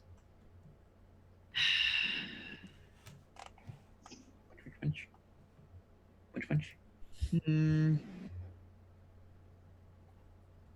Yeah, I think I think I'm annoyed, so I'm gonna try to keep hitting. Okay, so one I strike, I spent martial arts. yeah. Okay, so roll again. I'm just going. Roll above a 12, or at least something else other than a 12. Yeah, please roll 20. Where's those algorithms at? That's above a 12. Okay, there we go. So There we okay, go. so click on Monk Oh, Unarmed Strike that's to see what nice. kind of damage you do. And are you spending a key point to put a stunning strike on this? Do I want to use another one? Sure, why not? Okay, so click on Monk Unarmed Strike, and we'll see how much damage it is. This thing is going to try and roll a Constitution saving throw. That is Which part do I press for down? Oh my god. In chat. in chat itself, in Just- the actual chat where yeah. your Gotcha. numbers and rolls have That's- been going in. You just click on the Monk Unarmed Strike. words. Yep. I forgot about that. 6. Okay, so that's 6 damage to the Beast of Displacement, and that is going to be a 13 plus 3, which what's your wisdom modifier, Lapu? 3. So 3, 3, 6. Yeah, it beats it. It beats the stunning strike. It rolled a 16 total. Whew. Wow. It has a pretty high con mod, but yeah, that'll be it for your turn. And you would have had to have gotten a little bit closer to it in order to try and hit it. Oh yeah. But yeah, Here we go. that's action, bonus action, movement. I think that's it for your turn, Lapu. Yep. Okay. That being the case, Bo, you're up. Okay. Yeah, I'm gonna move a little bit closer. And now I'm gonna take out the big guns. And I'm gonna reckless attack again with my real hand axes. With my lightning infused axes. All right, let's see how it goes. Yeah, that's gonna hit it. Okay. Give it another shot. That one missed. Yeah. And then I get my bonus one too. Hey, look at that. That's a Jesus. crit. That's a crit. Okay. That is gonna do some. Jesus, I feel bad for my displacer beasts right now. Hey, he was that's- trying to eat my friend. I mean, that's fair. So that's 8 from the initial damage, and then yeah, because the lightning and thunder doubles too. That's 8. That's another 14 points of damage. God damn. Variants hit hard. Yeah. Yeah, that's your 2 action. That's your 2 attacks, and that's your bonus action to do the follow-up attack. Right. Yeah, that's it for your turn, I think. That's it. Let me look at the map real quick. Yeah, I guess I don't want to do any more because that was only like 10 feet of movement. I think I'm good. I'm fine. Okay. You're good. I'm gonna stay there. Also, by the way, I would say at this point that both of you can also hear Dee Dee probably crying out in pain from the scary dragon thing attacking them. Right. Yeah. You also see that thing is trying to fly and stay in the air. It's going to tell you right now, it's a displacer beast. It's going to take an attack on each of you using its barbed tentacles. That was louder than I expected that to be. That's a 24 to hit Bo. It needed to be that loud for that hit. Oh, and it has advantage because you did reckless attack. So yeah, it was still going to be 24. But its other one was a 23. Yes. So I think those are going to hit you. This next one is going to be an 18 to hit you, Lapu. Oh, it gets disadvantage if it's attacking Lapu, though, because I'm raging. So right, anytime and marked it. So and I've already 18. Oh, what? Yeah, because barbarian. Okay, the second one was a 24, so 18 is the lower of the two. I'm sorry, Lapu. I tried. I know you tried. Thank you, friend. You tried. You're saying this right as a tentacle is like lashing out to hit them. It's okay. It's fine. It's all fine. Okay, so that's going to be, I'll roll the first one for Lapu. That's going to be, the first one is 8 bludgeoning damage and 2 piercing. So And 10. then, yeah, that's 10 total. And then for Bo, that's going to be 9 points of bludgeoning and 4 points of piercing. So that's So gonna be 5 15. and So 2? yeah, so it's going to be 6 rounded down. Okay. And I believe, I forget how much damage I set the Storm Pulse total at. Was it 15 or was it 10 for you, Lily, for your weapon? They sent you the stats for that. Oh, yeah, you did. I will have to check on that. Let me pull that up because I sent it to you a little while Let me ago. see. I think I can find it on Discord really quick. There we go. Oh, yeah, it's every 10 points of damage you take or prevent, which you took 6, but you did prevent an ally from taking some damage. Oh, no, wait, you weren't able to. You did take some of the damage, so we'll say it's at 6. So you start seeing as Lapu and you take the damage, the axes are beginning to charge up with electrical energy. Like it's almost like your guardian has gone over and has tried to protect Lapu, but Lapu took because it was 10 damage. Oh yeah, right. So you were trying to prevent it. I'll say it works Right. whenever it doesn't happen for your ally. You have 1 storm pulse that's been charged up in the axes from trying to prevent that from your ally. Okay. And another one that's beginning to build. So the moment you take another 4 points of damage, you'll have a second storm pulse available to you. Okay. But yeah, you just see like the axes, you're just becoming like a beacon of electrical energy while wielding them. Yeah. Which, pretty badass moment. But I look like Thor. we're basically axe wielding Thor at this moment. In a less than stellar moment, though, the I probably would have run much farther than that now that I think about it.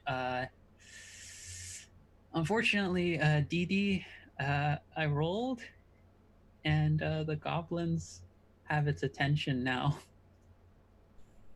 They look as though when trying to help you, they are now going to take. Oh no. Oh god, and that just hits their armor class with a set. They have an armor class of 15 with all their equipment. Yeah, and that's a 19. Eek. So that's I'm gonna do, yeah, that's 11. That's 11 piercing damage with its bite against one of these goblins who looks as though they're pretty messed up. And then the other goblin, the stinger hits into them. This will determine a lot. The other goblin, the stinger, just pierces right through the armor. They're gone. Like, dead. Like, the poison one-shot them. They Well, only had 8 health points. I could gentle repose them afterwards. Yep, but this goblin, for all intents and purposes, is... Oh yep. no. No. I did not want to do that. God damn it. Why, no. roll 20? Why must you not let me do things? No, I think that you was can my fault. undo it. Is there a control I did. key? Yes. Okay. Okay. And now all the character tokens have moved. I am just going to re-put your tokens there, and we will continue on as we were. Because You don't have to put the The The vibe. enemy. Yeah, the enemies could just like not come back. If Yeah. that's cool. I mean, we don't need them. Yeah. We can continue onwards. It's fine. you're dealing with my wyvern while it's there. Damn it. I will put the tokens back on in just a moment, but I will just use this other. Wait, no, why are you? I'll re-put the tokens, but Baya's turn. Baya is just going to take Eldritch Blast shots at the creature while I work on fixing this token.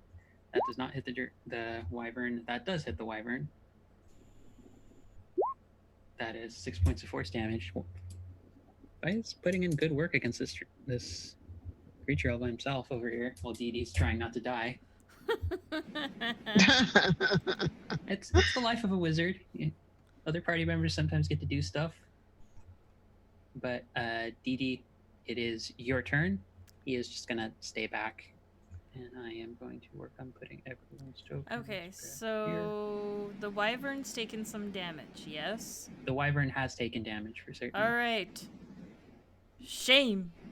Except I'm gonna add a first level spell slot and increase the damage by 2d10 force damage as well. Oh shit.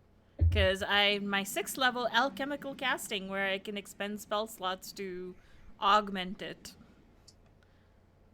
What is your DC, DD? Yeah, so DC 16. It rolled a 14 plus 1. Okay, Wow. so 14 damage. In addition, also I will roll 2d10. So another 10 damage. Yeah,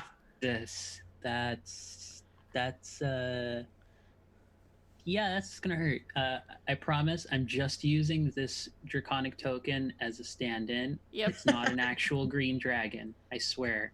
I can be a mischievous DM. I'm not gonna be a cruel DM. So why would I do that to people? And wait, oh god, this is sad, but I can actually use this token now. I can replace one of the goblin tokens with a dead goblin token now. No! Oh, Oh, that's so messed up. Had 8 hit points. He was not gonna live very long. I'm sorry. and I'm going to maybe give a wide berth and head towards like sort of like wait, let me see if I can get the. So I was here. So 30 is.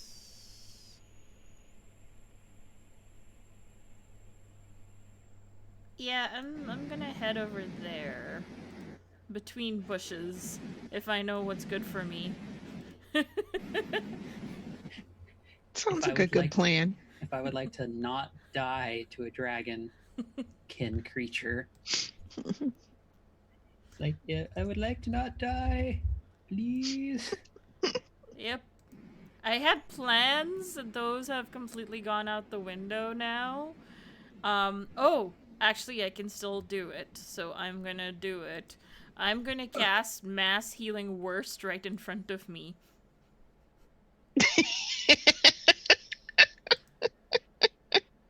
Because the stipulation for that spell I made is that you still have to like use at least a bonus action to consume it while casting it. But yeah, that works. You have 6 links of cured meat with restorative energy available to you. Yep. So, god damn it! I'm not regretting. I'm just processing that I am a human being who has made mass healing first a thing in this world. Well, Okay. it still takes an action to eat, so, you know. It's gonna take a bit. Yeah. But I have food in front of me to start chewing and eating if I need to. Yes. So, Lapu, it is your turn. You also notice at the end of the Displacer Beast's turn, its after image effect kicks back in.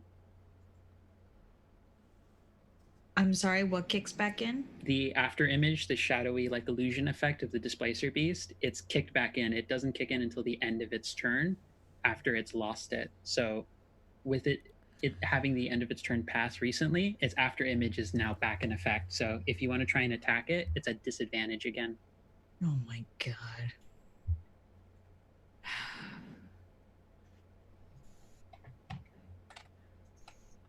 All right, I want to. Dang. It's your go, Lapu.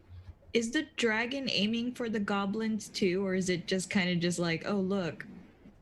Oh, actually, I'm gonna roll for that. I'm gonna Oh see. god damn it! I'm gonna why- see if it goes for the goblin or for Dee Dee.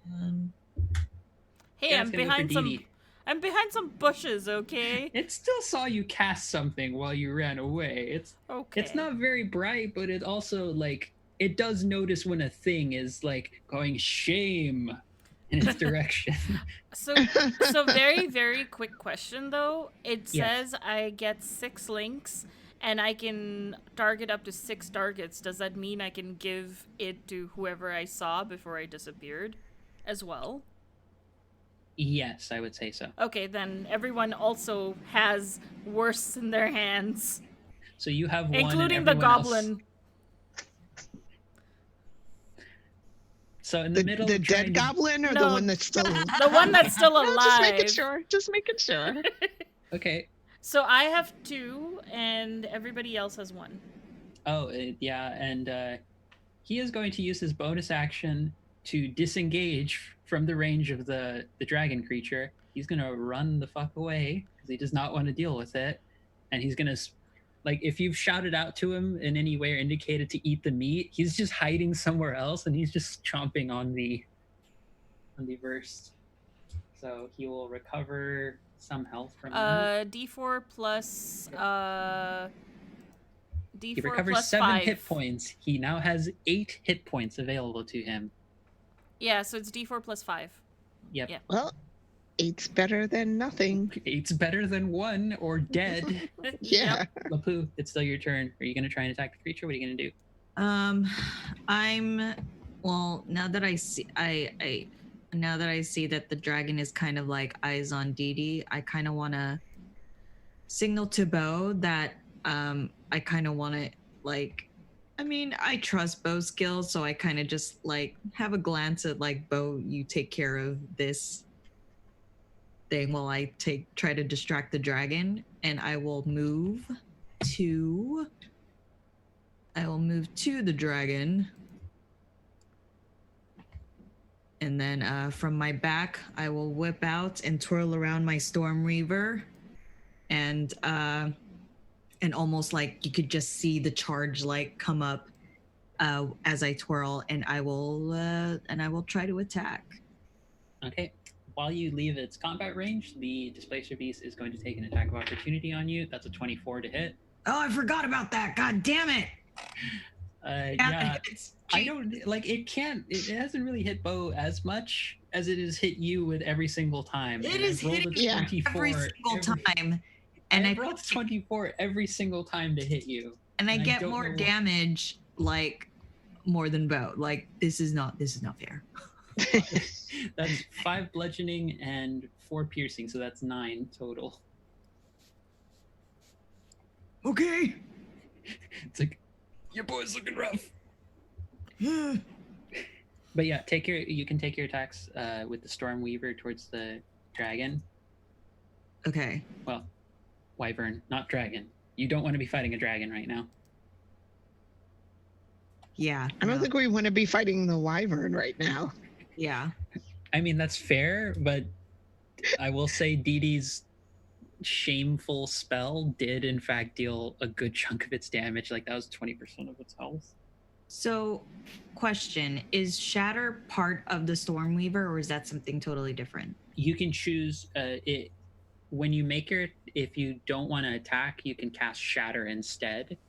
Oh, okay. Just take your action. It's the normal spell casting time for Shatter as part of that, but it will be your action instead of being able to take 2 attacks. It's just an additional option available to you if you're just out of range, because Shatter, I think the range is like 30, 60 feet, something like that. Okay. If you are out of range of something, you would be able to use that as another option. It was a way to give you more ranged for at least 1 attack.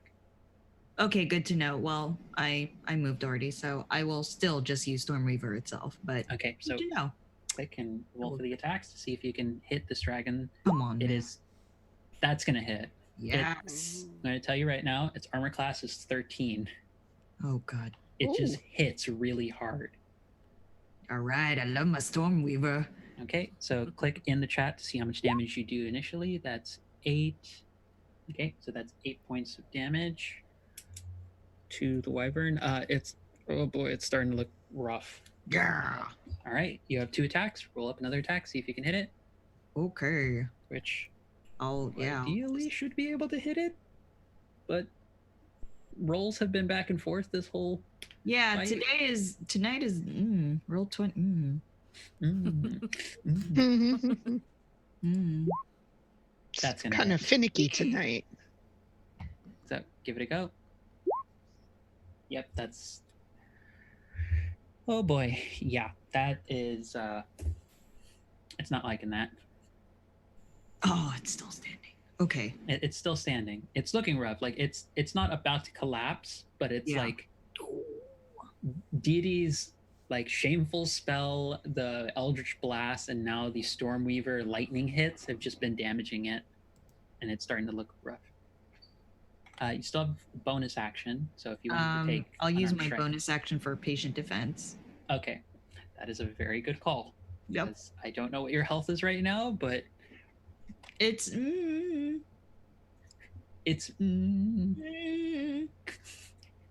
okay, Bo, it's your turn. The displacement has kicked back in for the displacer beast. Right. Still taking a swing at it with my hand axes. All right, roll up to see if you hit. Are you doing reckless attack? Yep. Okay, roll at advantage. See if it's gonna be another crit. Oh no, it's normal, right? Because it's Right, 'cause of the displacement. disadvantage. Yeah. So it's normal. So that's 1. That's 1. That's 2. Jesus, you're also And that's rolling 3. max on the lightning too. Also, I'm gonna tell you right now, a 16 just hits. Yeah. So 14, 24. That's 36 points of damage on the displacer beast. It is. It's looking real rough. It's looking rough.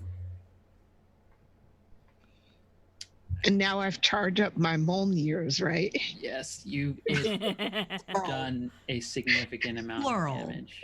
Yeah. Yeah, you. Yep. Yep.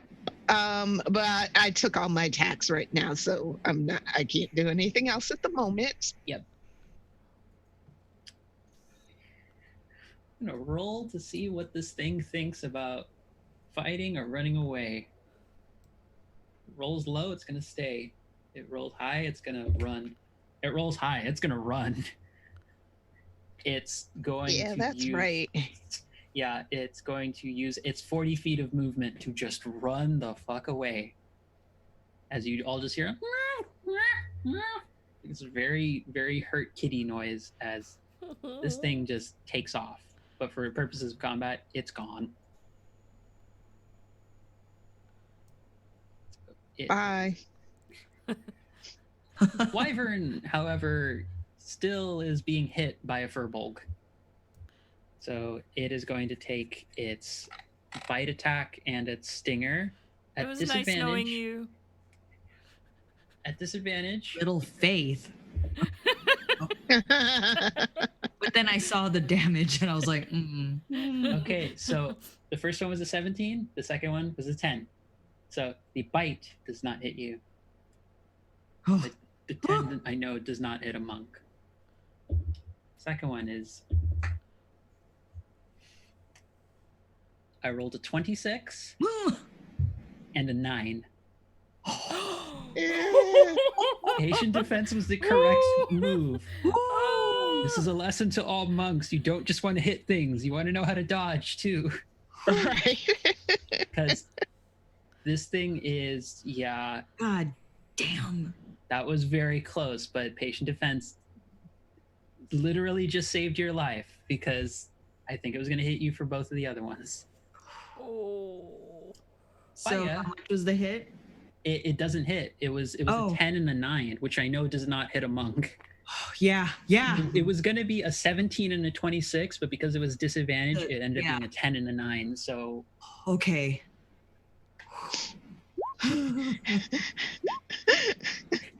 everyone was panicking because they saw it. After Dee Dee got hit, the whole battle tone was just avoid the stinger, avoid Yeah. the stinger. Yeah. Oh my gosh. So that's going to be 5 points of force damage and then 1 point of force damage on the wyvern. I feel like Paya should adopt the shame philosophy. Baya and Didi, the hobgoblin siblings have actually like taken out a significant chunk of this creature's health. Like half of the health of this creature is gone because of the siblings. Speaking of which, Didi, it is your turn. Okay, so because I want this really awful creature that just basically in one hit took most of my life away. I'm gonna cast Toll the Dead, but I'm gonna expend a 3rd level slot to increase the DC by 2. So I hope this is a crit. the just to see DC what the happens. DC to beat is 18. It rolled a 12 plus 1. It's way below the DC. So 16 necrotic damage. Nice. It's. Oh boy, Dragon Boy's looking rough. Looking rough. Still rough. Good. Like, Please look still- rough. And I'm gonna go like. Let me actually see how far the thing is.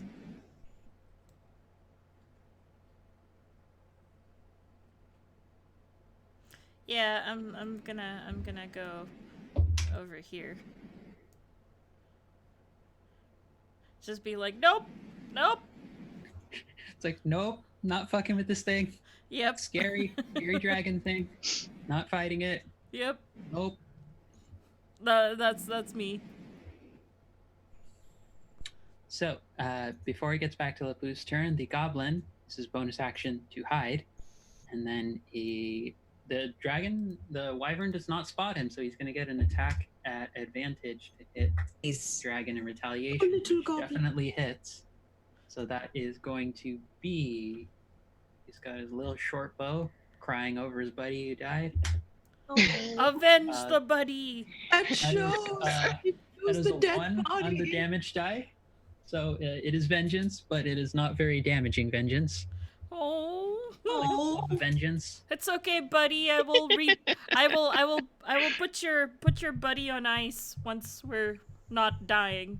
That's But such we're the not worst. dying. Like, Please. for vengeance, and it's like 1 hit point. It's like, oh, you tried, little buddy. For Volk Monk of the party, Lapu, you're up. Dragon Alright. still near you. Okay, let's see. I want to, let me see. Oh, interesting. Oh, well, I'm too close now. That's fine. Yeah, I kind of want to take my twirl around my staff, take it back, and attack him again. Oh, That does not hit. another strike. Another one. That does hit. though. Holy- That's a Ooh. crit. Oh, Wow. When you- that's when gonna you- hurt. When you click that one, you should be getting double damage. Double. Click. Double. Click Right. that one, and we shall see how much damage my poor. Yeah, that's 9 points of bludgeoning damage. It's like on death's door right now. What? It started with 110 hit points. Wyverns are really beefy for I their just- CR. Yeah, I will use another point for patient defense as my bonus action, and I will yell at Bo. Bo, finish it, please, Speaking of which, Bo, it's your turn. please. Yeah. She's headed over there. I'm pretty sure. I'm pretty range. certain you can reach. Oh yeah, you can Yeah. totally. Yeah. Yeah. Come on, Mjolnirs. I'll come on this side here. Mjolnirs. Yes. And yeah, hand axe the warden's oathbreakers. How do you want to finish this? Yeah. Had 8 hit points left. So Bo comes up and like crosses behind Lapu, and then like does like an underhand strike underneath the like neck of the wyvern, and then just like pulls it all the way up till it comes out, like the jaw like splits. Oh. I hope I'm not. Oh man, I feel like the gore comes at me. Dang. Roll me a d20. Roll me a What? d20, God Lapu. dang it! I feel like I keep giving Angela like reasons for You me to want to roll roll. high on this. You want to roll high. You get little spatters, but not as much.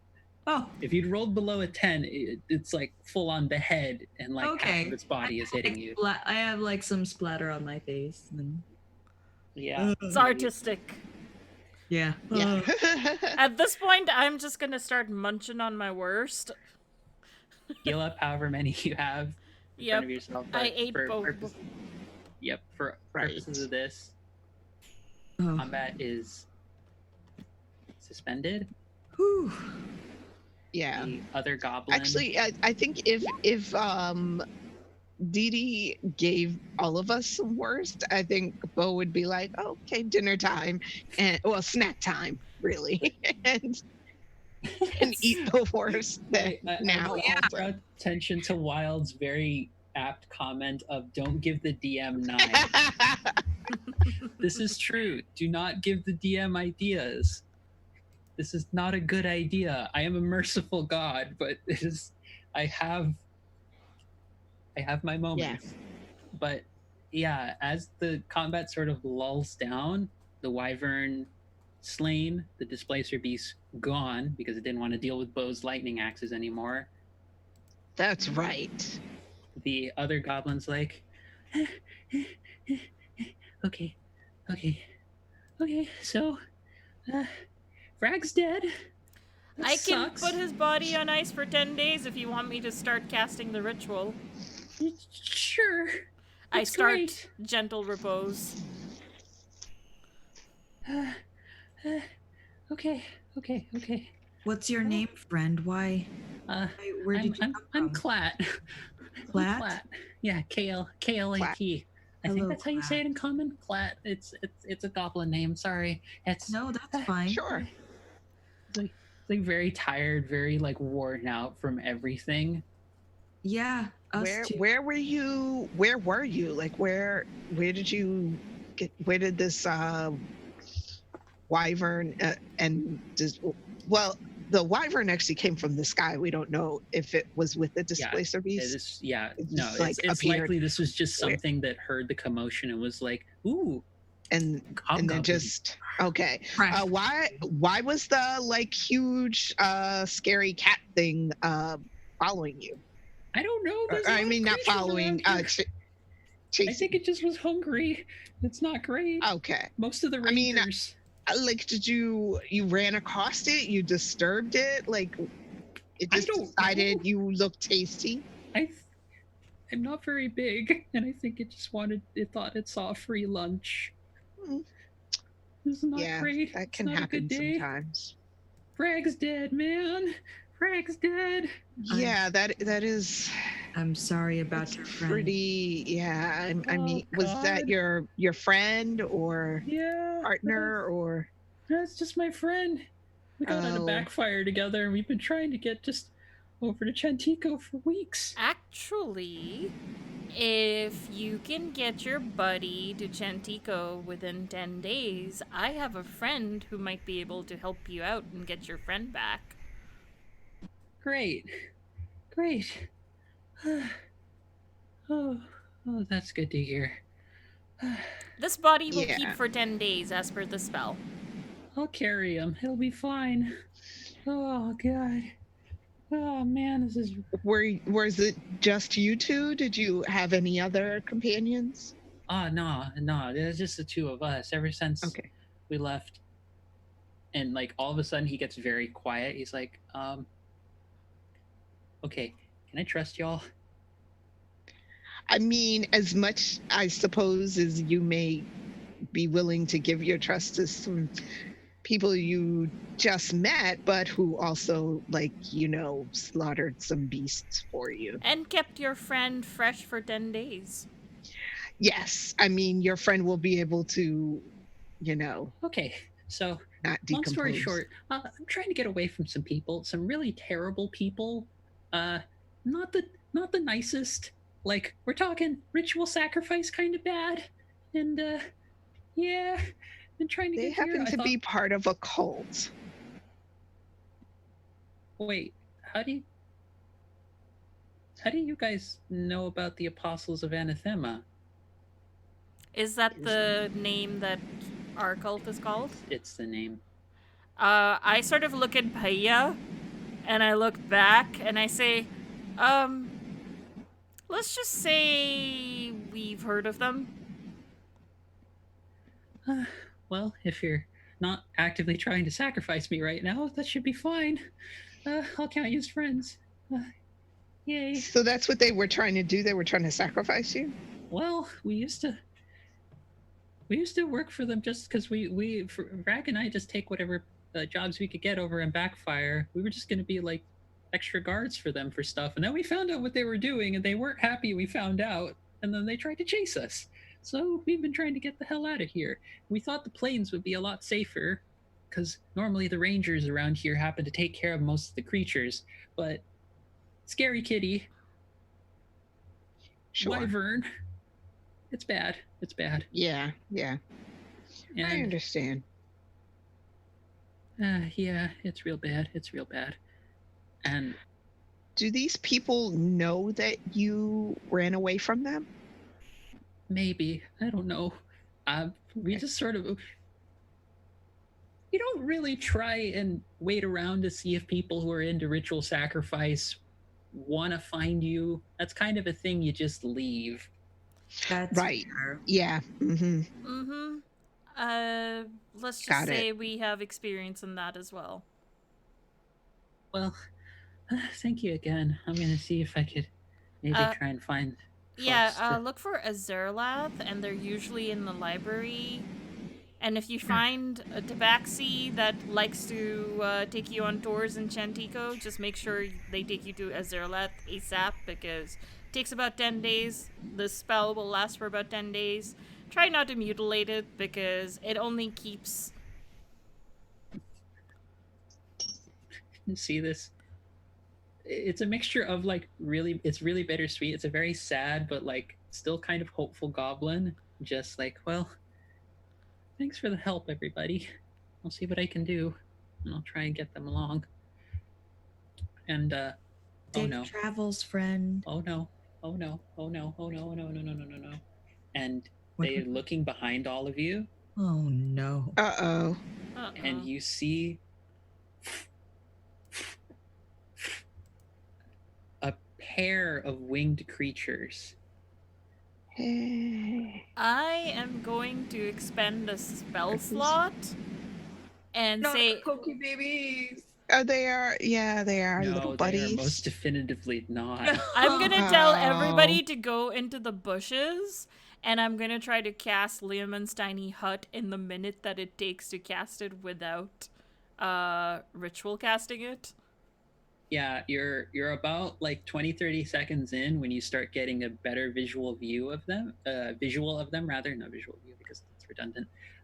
One of them appears to have a lion-like face, winged with a long scorpion tail stinger coming out of the back of its body. Stingers! Is that a griffin? Nope. No. You can feel free, anyone, to roll a nature history check to see if you recognize it. I'm and also busy it's casting Buddy. the spell. Okay. I'm it's not Buddy doing... because it's Buddy. You see coming into from a distance, one head, two heads, three heads. I'll roll a history check. One is a lion, one is a goat, and one is a draconic head. Oh, I know what this is. I know what this is. Well, Lily, the player, knows what this is. I don't know. Also, Bo, that was high enough. You know what that's this is. Bo knows. A okay. chimera. Bo and this knows. buddy is a manticore. Yeah. Uh, Okay. hut, Um, hut. But here's the thing, because we are approaching the end of the session. This is what happens. You didn't notice from some of the shrubbery and that's around you, but the creatures, they see you. Even amongst the shrubbery, they rolled high enough. I just double checked it right now to see all of you, and they're coming in. But as they start getting near, you hear from a little bit of ways from one of the shrubs that Clat was hiding in. Lo! And you see a barrage of arrows just start flying out. What? And piercing the Manicore and the Chimera. I would suggest, if you would want to live, hurry up and come over here. And you see a band. It looks as though there are 2 shifters, a tiefling, and a centaur that have just appeared from amongst the brushes. We can get you to safety. Just please hurry. And each of them is knocking another arrow. And Hauling it looks ass as though, right now. Yeah, Oh, yeah. It looks as though they're Monk hauling all, ass. they all, you've all seen, like, at this point, like, people firing short bows and such. They all seem quite skilled at figuring out exactly what points to hit the Manicore and the Chimera. And as they're doing that and providing you cover fire, they are just like, if any of you are smaller and can't go as fast, hop on. The centaur, like, offers her back. Get on. Let's go. And I hop on anyway. I know. Yeah. And as it happens, we will get to the pleasantries later. My name is Tatiana. Let's go. This is the centaur. And that is where we're going to end our session for this evening. Okay. Oh my goodness. To note for the record, that was your other encounter if you'd rolled differently. Oh my god. Ah. So, thank you, viewers, for joining us and our wonderful party for dealing with the stingiest of boys and the scary cat as we go through this process. So we're gonna do our little quick wrap up as I think there's no big thing happening next weekend, so I think we should definitely have a session next week. So gonna go around the table and do, again, our thanks for, I think it was Party Wide Games for rating us. Thank you for joining and being here. To Wiley Hobbit for subbing. And just all the other folks. Oh, shit, that reminds me. I had an advantage. I should have rolled again on the poo. Never mind. Yeah. That's fine. One of those should have hit you. It's over now. Just remember. It's over. No, it's over now. We're good.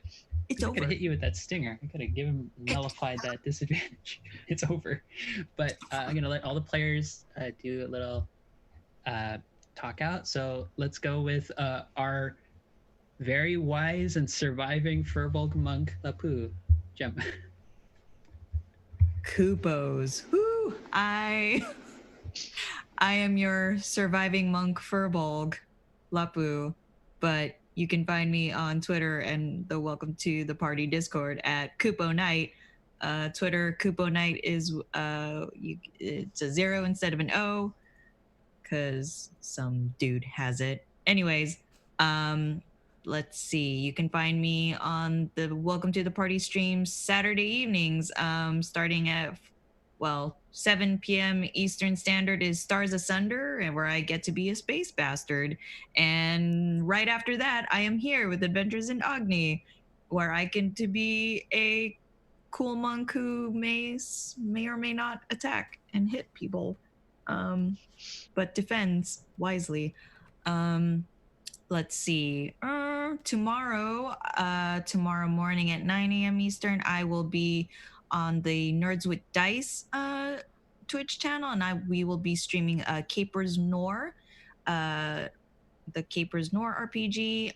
It'll be an 8 episodes, like just a mini game. And it's called 15 Days in Pasadena, made by Teddy. And when I'm not gaming, I am the host of a podcast, Diverse Geeks in Focus, where we focus on marginalized voices and geek culture. It comes out every other Wednesdays, and so you can catch it on your favorite podcatcher. That's it. Fantastic. And our critting and damaging barbarian extraordinaire Bo wielding lightning axe Mjolnirs. Take it away, Bo. Hello, I am Lily, and I was playing Bo today. Well, I play Bo every week, but yeah, you can find me at Elise on Life on Twitter, and I'm Lescribe on Twitch and Discord. I am here with Welcome Party RPG. Basically, I'm here on Saturdays and Agni, and I do other things. There's a one-shot regular for PoC that's kind of on break right now that happens on Sunday evenings. And then on Mondays, is a new one-shot not campaign, one-shots like regular streaming thing that Welcome Party RPG does called Side Quests. And I will actually be DMing this week's side quest tomorrow. And I forgot, which, I am on that. Yes. It's my first time DMing on screen on stream. Yes. And it's using the Fate core system, and in like a steampunk setting where people get to be double agents who do different heisty type things, sort of Warehouse 13 theme. But stick it to the man. Yes, exactly. Stick it to the man. And I am also part of an all-femme Star Wars actual play podcast called Misfits of Space. That's me. And our delightful, still surviving, nearly one-shotted lore wizard, Dee. Hi everybody. You can find me on Twitter at media_junkie. I am also the creator and GM of the Musafirs podcast, which is a decolonized actual play podcast that is currently on break because cons and life have taken up my time. We should be starting up with episode 9 early November. And that should be on the Musafirs Twitter, which I believe is the Musafirs pod. If anyone's curious on following that. In addition, I am here playing a hobgoblin lore wizard. I said it in the correct order. I am I'm still working on the details, and it'll be up on my Twitter. I am working on premiering an actual shot on my personal Twitch. Actual play one shot. So more details about that later, but that's me. And hello there, everybody. For those of you who don't already know me, I'm Angela, otherwise known as Phoenix24Fem on Twitter, or the Philosophem on Patreon, where you can find my poetry and other writings, or you can find me at Art for Ourselves, a QT-PoC online publication, where a couple of weeks ago I published another essay in regards to mental health, immigration, and overall disability issues in regards to thinking about creative futures. So that's the most recent writing related thing. And also, here, fingers crossed, I think I'll be at Geek Girl Con there if you want to see me in person. So I might see y'all there running a game of Honey Heist of bear related shenanigans and hilarity because bears. And once again, want to say thank you to everyone who tuned in. I think we had a consistent viewer of like 8 or 9 throughout this, and we had another sub just happen right at the end, Redeemer of NA. Thank you for joining us, and love y'all for supporting us. Love this party of ridiculous people who I have thankfully not one shot with a wyvern.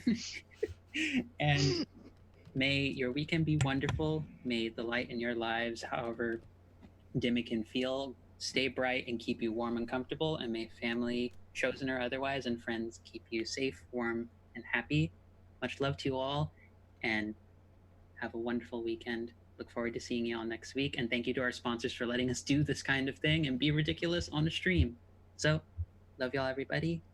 Take care. Bye. Oh, before I forget, we are going to be rating...